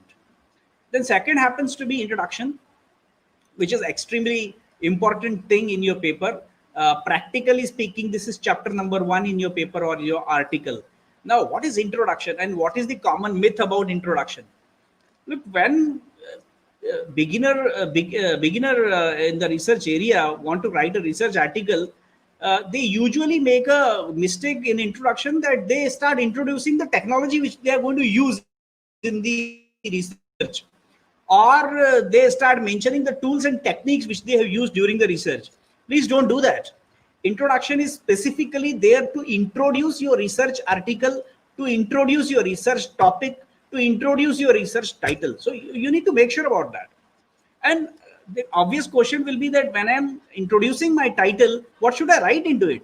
The first and foremost content which should mention inside the introduction is your motivation, that why at all you are converging towards this title. That is important. You need to navigate, or you need to tell the story that who in the world need this title to be executed, to be implemented, to be deployed, to be work. If there is demand, if there is need, if there is motivation associated to that title, then only that title is going to get consumed and your research is worth. So you need to clearly mention what is the motivation or need associated to your topic. Then you need to mention about aims and objectives. Now, what to quote in aims and objectives? I want everybody to concentrate hard over here, so that they will understand that what is the importance of writing aim and objectives. Look, whenever you're doing any PG program in technology, or even PhDs in technology or engineering, mentioning aim and objectives is extremely crucial, because your entirety of the tenure of research which you are going to dedicate will be depending upon satisfying these objectives or these aims. Now, how to draft these aims and how to draft these objectives? Look, aims and objectives are the probable outcomes of your research. Try to understand it. Say, like if I'm developing a pen, if I'm developing an ink pen, then what is my objective? My objective that this pen should write smoothly, with ease of use, and the quality of the writing, etc., etc. I'm giving a simple example only. Or you're doing a research on developing a mobile phone. So what is your objective? It should enable call, outgoing calls, incoming calls easily. So these are the objectives. So now what I mean out of these objectives and aim, look, these aims and objectives are the probable outcomes of the research. You need to quote it like that. Usually researchers do fault by mentioning the procedure to complete the research article or to complete the research topic. Please do not mention the methodology or the way in which you're going to work into the research. Here you need to mention objective number A, that this is what I expected to achieve from this research. Objective number B, this can be achieved out of research. Objective number C, this can be achieved out of research. This is how you need to mention your aims and objectives. After that, literature survey and review. Now, what is the difference between the two keywords? Let's understand that. Literature survey is exploration of the facts and findings, which is already given by some researchers. And review are your review comments, your contribution about the text or the literature which you have already explored. Now, where to do this? You need to do this in existing systems. Please, if you are doing some academic research, always try to insist upon the literature survey or review which is done by journals, some of the reputed journals. Say like the journals which is of caliber of IEEE transaction, Scopus Index journals are there, Web of Science are there, or some good reputed publishing houses. Please review the literature of these good publishing houses only, so that your skeleton of the research article or research paper becomes strong. So this is what I suggest you people. And while you are writing the literature, it should sound logical and chronological. Now, what is logical? That means whatever the point you want to prove out of the research drafting, that should be consistent in nature. You should not lose it somewhere. Secondary thing is that it should be chronological, means it will traverse from historical background to the latest trends, right? Say like you're working on cryptography, which is one of the technology of information security. So you need to tell the earlier birth of the cryptography in the historical age, and then have to come gradually towards the latest arena of the cryptography. So in this way, you need to draft literature. Also, you need to take care while mentioning various architectures which are existing, because upon those architectures only another architecture of yours is going to come. So you need to mention them properly. But please try to go and refer good publishing houses articles, as I given some of the names to you already. Now the fourth chapter which happens to be in the discussion is proposed system. This is so very crucial. This is the thing which you have to draft at your own. This actually is your backbone of the entire research report which you need to take care of. Now what actually will be done over here in proposed system, you need to mention your basic idea. And basic idea, you need to mention that how your research could be accomplished. What is the probable solution? Then you have to mention, is there any possible algorithm which can be drafted? Is there any mathematical model which can be framed, and by virtue of that your research can be proven? So these all points should be quoted inside proposed work or proposed system. Believe me guys, this is so very important, and here actually your writing skills are tested. That if you erect up with some problem of research, then how actually you have solved it, you have to write it over here in proposed work. Then on the fifth title happens to be result analysis and findings. Now this is so very important. Look, in result analysis you need to mention something, as if like you come up with some outcomes out of your research. Now whether those outcomes are really compatible to your objectives, whatever you have mentioned earlier, you need to test it. Now how you're going to test it? You're going to test it by using some of the tools and techniques. Now these tools and techniques you need to operate on your work as well as onto the existing systems work. This has to be there. It should not happen that for your work you're using some tool and for existing system you're using some tool. This should not happen. So ideally unique tool should be chosen, and by virtue of that tool you can make the comparative analysis and say, okay, my work is better than the existing work, or my work is not better than the existing work. So this should be taken in consideration. Secondary thing is that the context of the data, as if like the context of the data of already existing work and your work should be analogous. It should not happen that the context of the data which you are referring is different and the already existing work is different. So you need to make the similarities into it. And I suggest all the researchers to use multiple tools on multiple parameters. You can test your results and come up with the findings. If you do it, believe me, any good research publishing house will accept your paper. And finally, you will need to write the conclusion. Sir has given the good comment on conclusion, how to write it. It's a summarized view of your research article. And you may write future scope, or you may skip it. So if you're guiding the other researchers that what could be done in this field, so you can quote it, or if you want to skip it, you can skip it. And then you have to mention the reference list according to the usually all the publishing houses ask the reference list in IEEE format. So it is easily available on Google. You just go to Google and ask it that how to cite a paper in IEEE format. It will give you entire format, right? So this is how a research article or research paper can be drafted. Look, the most important thing while drafting the research paper is that the fourth point, proposed system. What is your research contribution? Because upon that only your paper either gets selected or it get rejected. Now the next point, yeah, this is very important thing which is left, and we need to check this: plagiarism. You might have heard about it. Plagiarism, simply in its simple mean, it's copying of the things. It says that research ethics must be preserved by drafting original and pure contents of the respective authors. Look, what you need to do is that as a researcher, you need to come up with the pure content of yours own, original content of your own. You can refer to somebody's work, but then it is in some limited context. Now, if you can see broadly, plagiarism can be of two types. The first is direct plagiarism, and second is self plagiarism. Now, there are two ways to understand this. So let us understand what is direct plagiarism. Look, direct plagiarism is a sort of plagiarism which you are committing in the paper by directly copying and pasting in your paper some author's work. Look, even if you cited him, but if you are directly copy pasting his work, then it will be a direct plagiarism's case.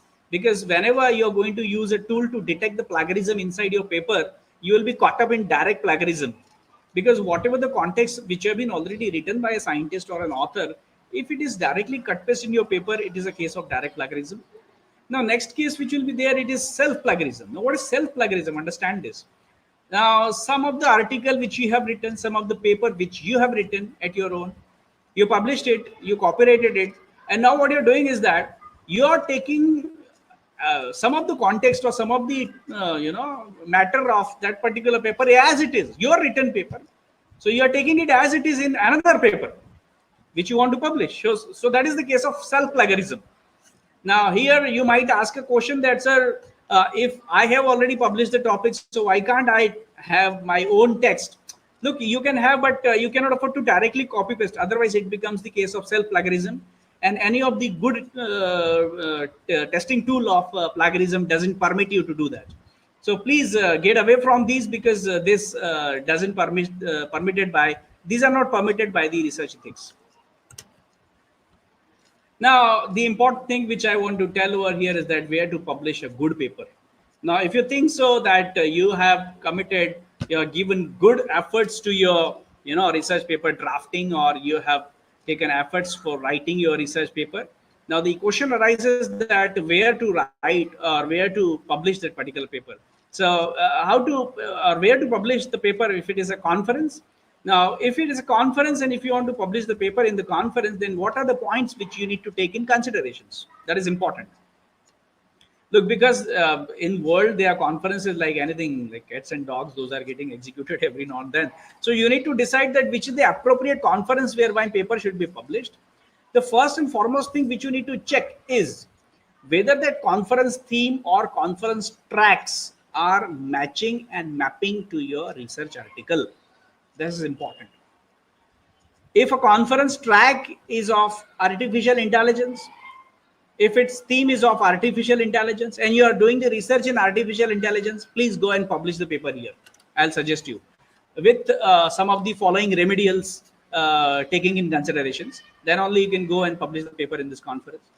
But if the conference is on, say, like e-vehicle or environmental saving, or it is something on saving the world from the pollution, and you're working on artificial intelligence, please, I recommend you don't go and publish your paper in such conferences unless some of the tracks specifically supports your title. People may accept your paper once you put the paper, but please try to be intelligent. If the themes and the tracks are parallel to your research, then only go and publish your paper in those conferences. The second and important thing is that you need to also observe that who is organizing the conference, who are the organizers, and with whom's association the conference is getting organized. Is it a IIT which is organizing this? Is it an NIT, or is it an internationally reputed institute or university, or an autonomous body which is organizing that? Is it a very very renowned institute in the world which is organizing that? So you need to observe all these fact findings, and upon these fact findings only you have to go and participate and put your paper in that particular conference. You need to already also check that whether that conference proceeding will be given any ISSN or ISBN number or not. This is important. Look, whatever the abstract you are going to submit or even full length paper you are going to submit, those are going to be published in the proceedings of the conference. So you need to take the considerations in mind that whether that particular proceeding will be given any ISSN or ISBN number or not. ISSN is internationally standard serial number, and ISBN stands for internationally standard book number. So if these specific numbers, the good calibered numbers, are given to the proceedings of that particular conference, then yes, you can go and publish your papers in those conferences. Then you need to realize that a list of the journals where presented papers can be published. It is but obvious that whenever conference is getting conducted somewhere, then they may get associated with some journals. So you need to check that whether those are reputed journals, peer reviewed journals. Are those journals are having the good repute in your research area? As if, like, let us consider the journal of machine learning, which is a very important journal. So if I'm working in machine learning or deep learning, or even for that sake artificial intelligence, I'll be a research aspirant to publish the paper over there. So you need to check these fact findings. After that, indexing of such journals. If there are some n number of journals which are associated to some conference, are they indexed in UGC care list? Are they indexed in Scopus? Are they indexed in IGI? Are they indexed in Web of Science? You need to check all these. So if they are indexed into that, yes, you can go and participate in those conferences. It is recommended. But if it is not, then you need to think twice while before participating. Here is a website which I am giving to you, which is conferencealert.in, which is showing you all the conferences which are happening all across India. So .in will show you all the conferences which are happening in India. So you can check the details which are already given to you. And if there is some good conference which is happening parallel to your work, and it satisfies all the parameters which I already mentioned, then you can go and participate in that particular conference. Next happens to be publishing paper in peer-reviewed journals. Now, this is a big fish. Publishing paper in conferences is relatively easy, but publishing paper in peer-reviewed journals, especially free journals, which will don't take any money from you, and especially publish your issues over there. So let's see how to go about this thing, because this is very important. This is what the all supervisors and guides looking for from their candidates. Look, what happens over here is that peer review is the evaluation of work by one or more experts with similar competence as the author of the work. Let us try to understand what is peer reviewing. Whenever you are putting your paper, there are a panel of experts which are having the similar competency or the adequate competency to evaluate the gravity of your research article, or to evaluate the gravity of your research work. And if they recommend so the gravity of the research work which you have quoted inside the research article or research paper is worth, then they will accept your paper, or they will put some review comments, or they will reject your paper. So this is what peer reviewing happens in peer reviewed journals. It again says peer reviewing process is intended to serve as a filter to ensure that only good quality or high quality research is published. Now, why, the question may be asked from your side, that sir, why reviewing is done if it is already a unique research work which I am quoting? So look, the purpose of reviewing your paper is to make sure that good quality, high quality research work should be published. This is the fundamental view by virtue of which reviewing is Now, here is a complete cycle which takes place while reviewing your paper. So, I'll try to explain you. I want the concentration of everyone to be over here so that you will clearly understand that how a research article will be reviewed by the various reviewers. So, initially, author submits the article. How to submit it? There are a number of ways. So, I will tell you all the ways. But then, initially, what author is going to do is going to submit an article, and once the article will be given to the editor will forward it to the reviewers. But if editor himself thinks so that the article is of not that caliber, then he straight away go and rejects it, so that is possible.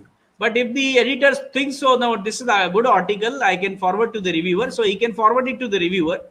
Then reviewer can access the article, and if it is good, then it will be directly accepted. But if it is having the scope to improve, then reviewers give you the review comments, and the paper is given for the revision.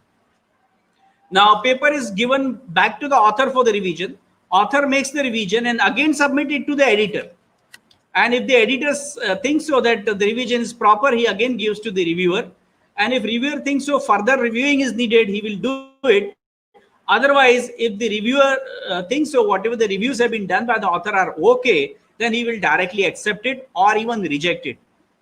Fine. So if the reviews which are made by the author are not okay, then reviewer even can reject it. But if the reviews which are made by the author are okay, then reviewer can accept it directly. And finally, after accepting, it will forward that to the production house, which will ask for CRC, camera ready copies and all. And finally, it goes to the publication, and where from your article get published. Now, let's come back to the discussion that what to do if I have to publish my paper in UGC care journals or in good reputed journals. Look, there are two ways to do that. There are some paid journals and there are unpaid journals or free journals. So there are some paid journals which will take some amount from you, but there are some unpaid journals which will publish your article freely. I will always suggest that please do not go for the paid journals, go for unpaid and free journals. This is my recommendation. Now, how to go about these journals, and whenever you are putting your paper in any of the journal, then what are the things which author need to check? The first and foremost thing which you need to check is that whether your journal where you are publishing your paper is it indexed in UGC care or not. Now, UGC care is a collection of very, very renowned and reputed journal houses, So if your journal where you want to publish your paper will be in UGC care journal, you can obviously go and publish your paper. You need to check if it is in Scopus or SCI or Web of Science. If these are good reputed, publishing houses, if your journal belongs to them, my recommendation is that yes, you can go and publish your paper in those journals.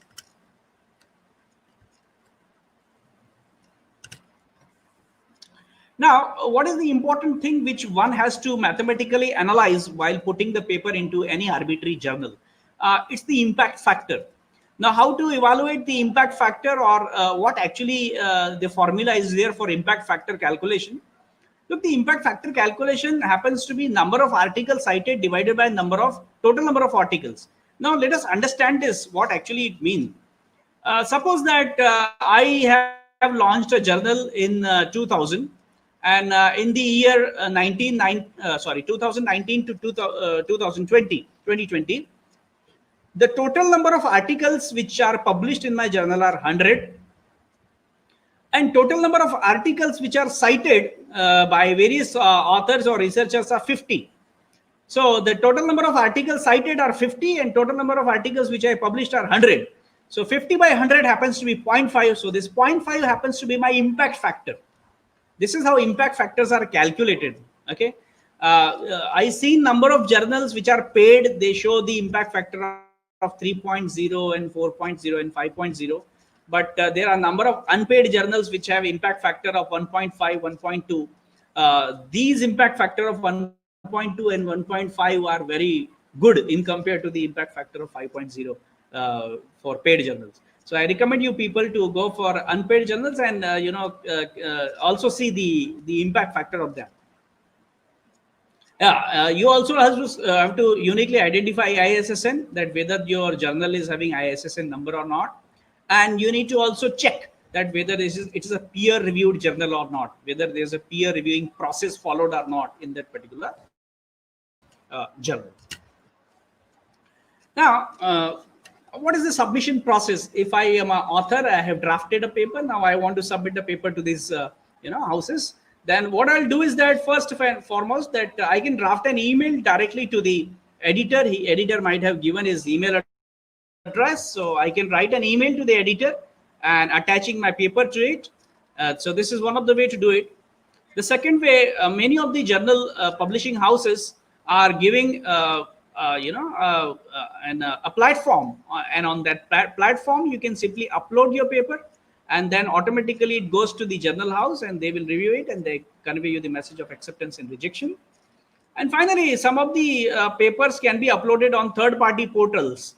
So there are some third party portals which are available. I don't name any because they are specifically working for some of the publishing houses. So there are a number of third party portals which are working. You go to those portals and upload your paper and it will be submitted to the corresponding journal houses. So there are multiple ways to submit your papers once you're done with the drafting. Yeah, now I'm giving an example of publishing the papers quickly, rapidly. So that is a trick which I want to share with you all. Actually, it's a trick which everyone get accustomed once I'll explore it to you. I'm giving an example of a Scopus Index journal, which is a multimedia tools and applications. So this journal is a Scopus indexed journal where I want to put my paper and I want to know that whether my paper is going to publish rapidly or not. So let us consider that I am targeting this journal under Springer. The journal happens to be multimedia tools and applications. So this is where I want to publish my paper. So what I'll do is that I'll submit my manuscript. Is if I want to publish or if I want to determine that how much days it will take so that I will submit the paper to this journal. So what we need to do is that you simply have to Google any of the journals which is matching to your research article. So let us consider I am working in artificial intelligence or say multimedia products. So I will choose this journal as multimedia tools and applications, and then inside that, look at this. Once I will go inside this particular journal, I'll get this observation. In this observation, it shows me that the impact factor of 2018 for this journal is 2.101. This is the impact factor, which is a good impact factor. And then it shows it takes 142 days to give first decision on acceptance or rejection. So this 142 days, which approximately happens to be say 5 months, 4.5 months. So it will take 5 months to respond to you that whether your paper will be accepted or not, or whether it takes further reviews. Look at the downloads. There are tremendous number of downloads which are available. So your paper, if published in this particular journal, will be going to get highly cited. Uh, and then it's going also giving the quantity of 5-year average impact factor, which is 1.8, which is good. And finally, it shows that submission to acceptance.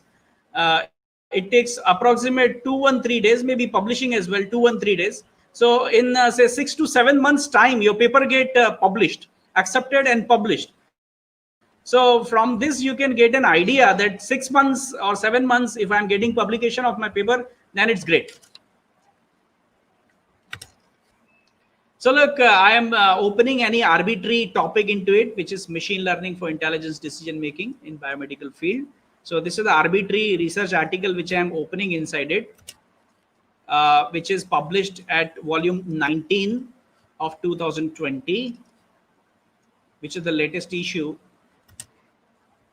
And then in volume 19, look at this. This is the first article which is published, which is three-dimensional OCT compressed sensing using the Charlotte translation sampling. And now I will show you some of the statistics related to this paper.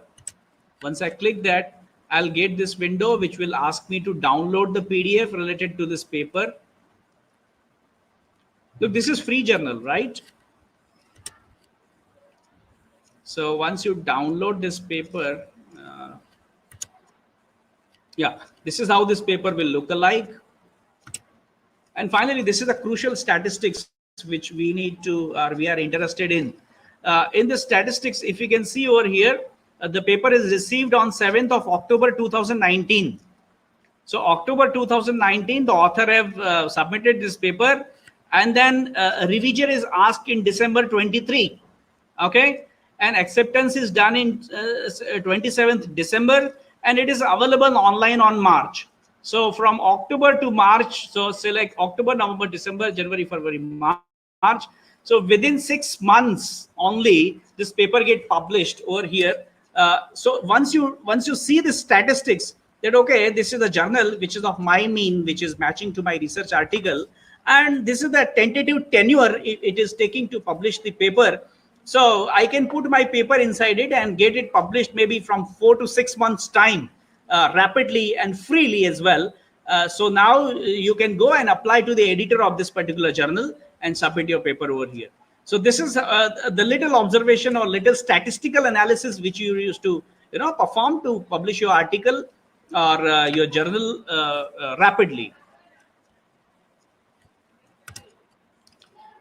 Now this is it. That is it from my side, where I covered the research paper drafting and how to publish it in conference or reputed journals. Thank you very much. And this is the bottom line of our session today, which says research comes from the need of the society.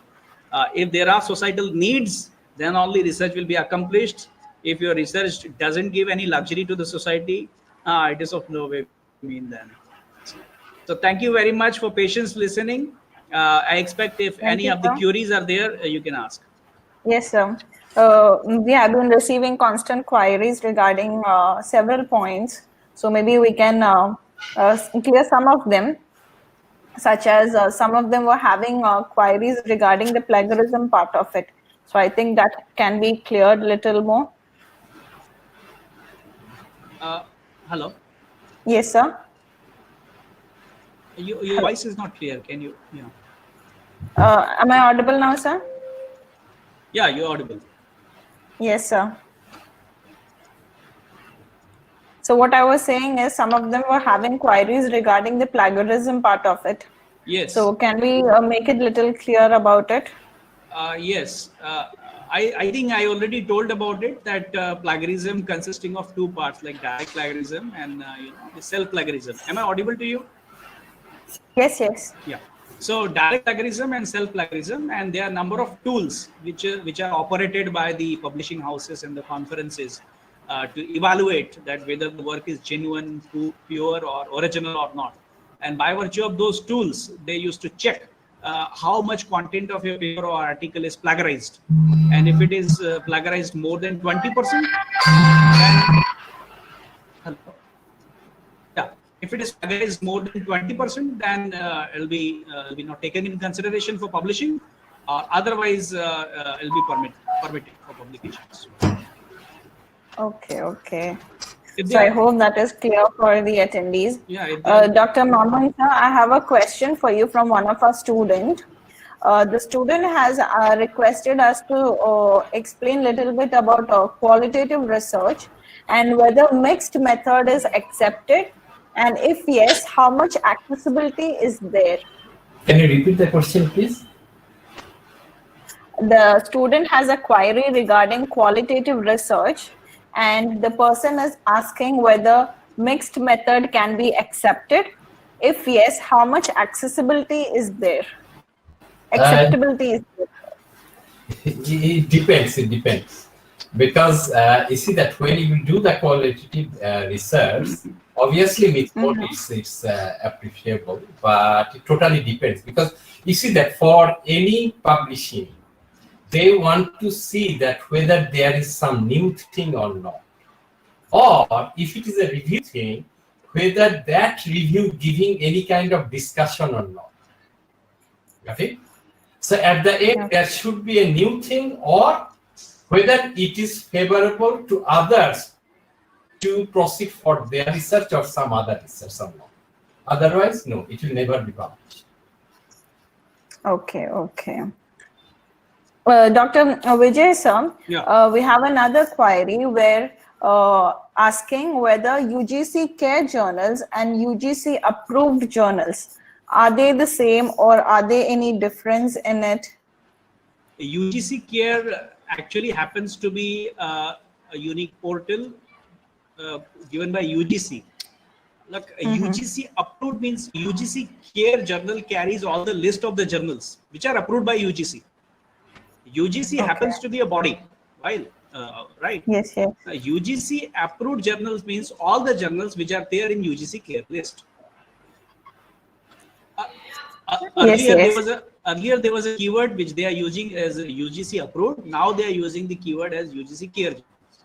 Even there are some updations into it in UGC Care list. Now, yeah, they are having category A, category B, category C, and category D journals, and they are updating their system every 6 months. So earlier they used the keyword as UGC approved. Now they are using the keyword as UGC Care journals. Okay, okay. So I think that would have satisfied the person with the answer. We have another query whether are preprints good in using it as a reference? Are preprints good in using it as a reference?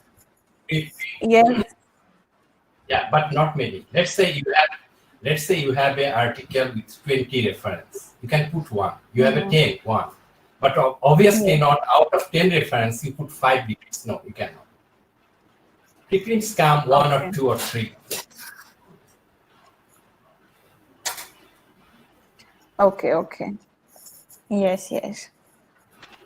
So, Dr. Ajay, sir, how can we find ISI journal list?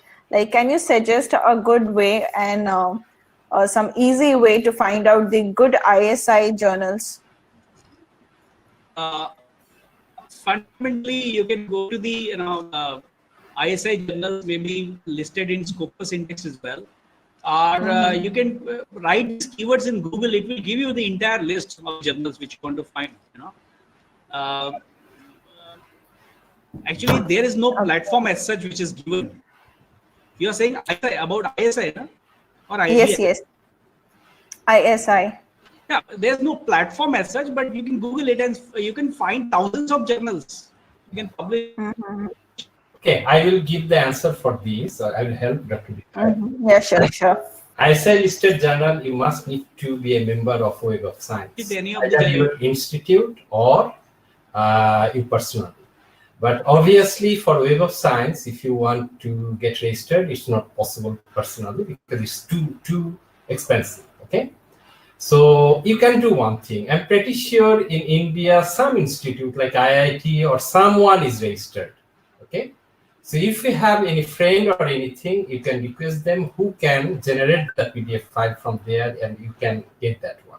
Otherwise, if you Google, because you see that every June they update their next, Q1, Q2, they assign the impact factor they assign every June.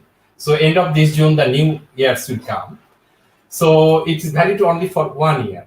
So it's not that easy that you will get free in by browsing. No, you will not get. Very rare. But some maybe, but it's not that easy. So what is my suggestion? That either you request some of your international friends, those, for example, in my university, it's registered. Okay, so easily we can see that which one is Q1 journal, which one is Q2 journal, what is their impact factor on all those things. Okay, so that is the only way to find out. Okay, okay. We have another query asking whether we can give two affiliation of two places in the article. For example, one of the research institute and another from the working institute. Is it possible, sir? Yeah, sure. It's not a problem. Okay. So I hope the concerned person has got the answer. You can give two places for an affiliation. Yeah, there was some technical issue. I'm sorry for that. Okay, no problem, sir. Yeah, you were asking something. Yes. Dr. Maman sir has cleared that for the attendee, the query. Okay. And we also have another query regarding the difference between qualitative method and quantitative method. Okay. Uh, sir would like to comment on it, or So I will. please go ahead. Go Yeah. ahead. Go ahead. Go ahead. Look, for quantitative method of result analysis, there are number of tools are available, or you can even have some tools, say like you can have the tools in machine learning or in deep learning, where quantitative analysis can be established. Even you can use some of the previous tools or already existing tools like SPSS. SPSS is also a good tool. So by virtue of these many tools, you can establish your quantitative, result analysis. But if you want to go about qualitative, look, qualitative, there are multiple ways to go about it because there are no quantities available into it. So it is little difficult. So either you can have interview, or you can have a questionnaire, or you can have a survey, or you can have opinions.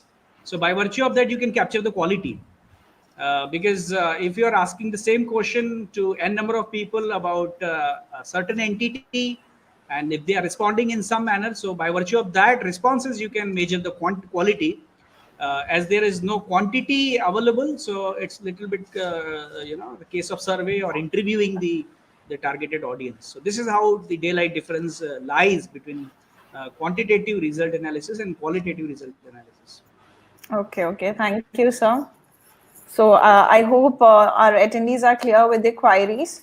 If you have any more questions, kindly send across us through the chat box query. We'll be available here to answer all your questions. We have our keynote speakers, experts in this research area. And also, I would like to remind all our attendees who have joined us regarding the United Innovators, who is a research and development service provider providing all the end-to-end services such as PhD thesis writing, research article writing with Scopus, SCI, Web of Science, journal publications, PhD research proposal, end-to-end PhD assistance, and patent filing to PhD scholars, etc. So if you're interested, kindly click on them and you can get all your available requirements related to research and development. You can apply for it right now. The details have been given.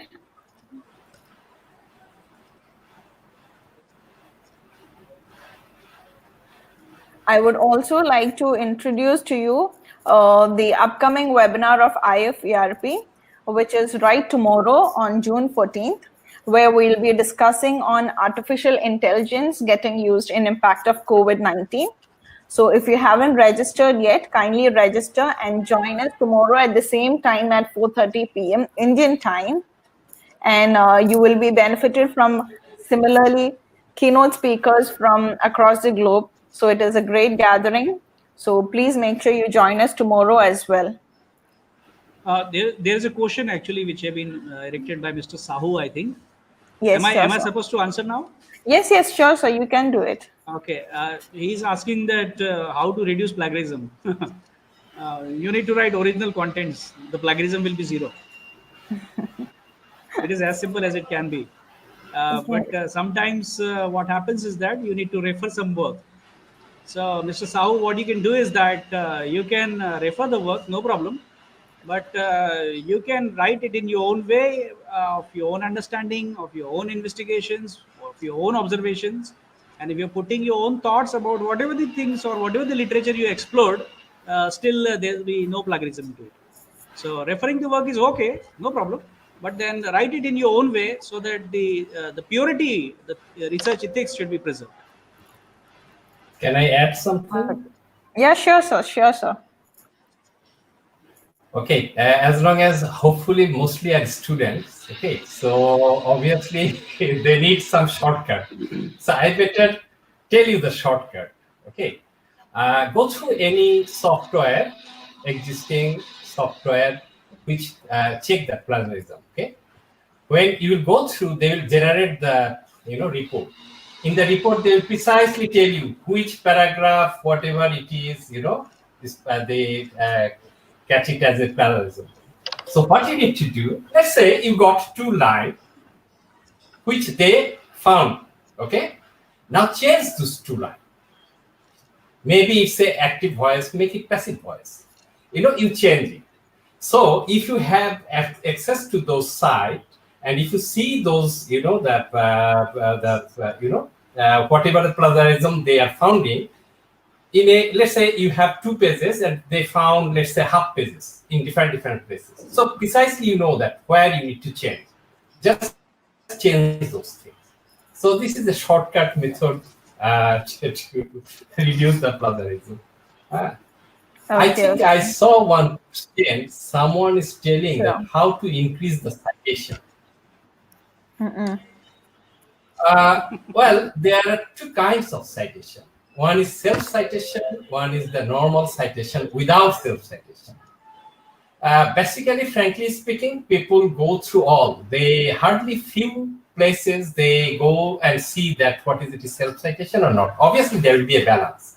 Let's say your H index, when you found that all is self-citation, obviously it's a discredit. Okay, but to increase your citation, you obviously you will put your own citation. I mean your own reference. Plus, at the same time, your group, whoever is writing the article, they should also cite you. So you have the visibility, and that's why you see that group work, network. Why this networking and group? This is also one reason to increase your citation. Okay, so that your research should be visible to others, so that they will be interested to cite your work. Okay.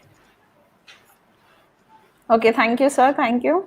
Any more queries?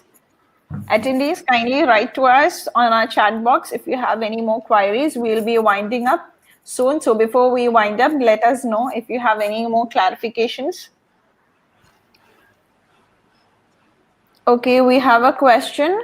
If the research study is qualitative, does it mean to say to have a qualitative research title? Then same goes for quantitative. Oh, Who is that?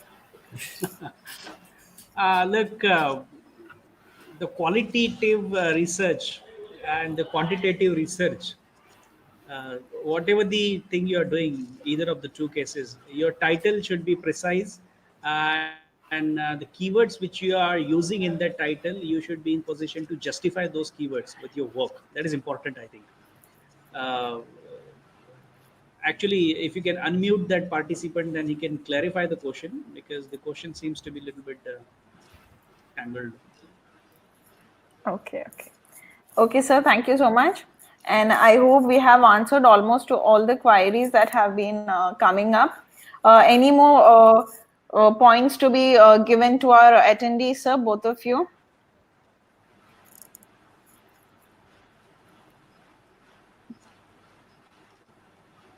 Sir, Yes. please, you can. Yeah, please, Dr. Vijay, please go ahead. Go ahead. Okay, okay. Uh, Look, it's all about solving the problems of the society. Research is all about that. As now you can see, there's a huge problem which has been directed up across the globe. This pandemic has, unfortunately came accidentally. Now it's all about we people, where we need to shoulder the responsibility and have to provide the multiple solutions which are possible. Maybe by locating the hotspots, maybe by locating the predictive analysis, maybe by locating the remedial actions or the proactive actions which a system can take. So this is the responsibility which we need to shoulder, along with the governments, along with the health workers, along with the security people. I request all the researchers to go and write the articles in this particular horizon, in this particular vertical. Also, there are number of research fields which are open for you. Go and do, enjoy research, make it as a hobby. Please draft original contents, get away from the plagiarism, and you'll find this is a very interesting field to work with. Thank you. Okay, thank you, sir. Thank you for those valuable comments and tips that you have given us. Dr. Maman, sir, for the winding up, what tip would you like to give to our attendees?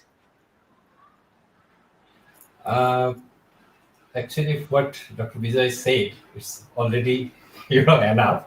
But anyway, through today's lecture, I hope that everyone at least got some insight about how to write. You know, if you are a researcher, if you are an academic, and if you are a student, research student, there is no way that you can bypass this one. I mean, it's mandatory. You have to write.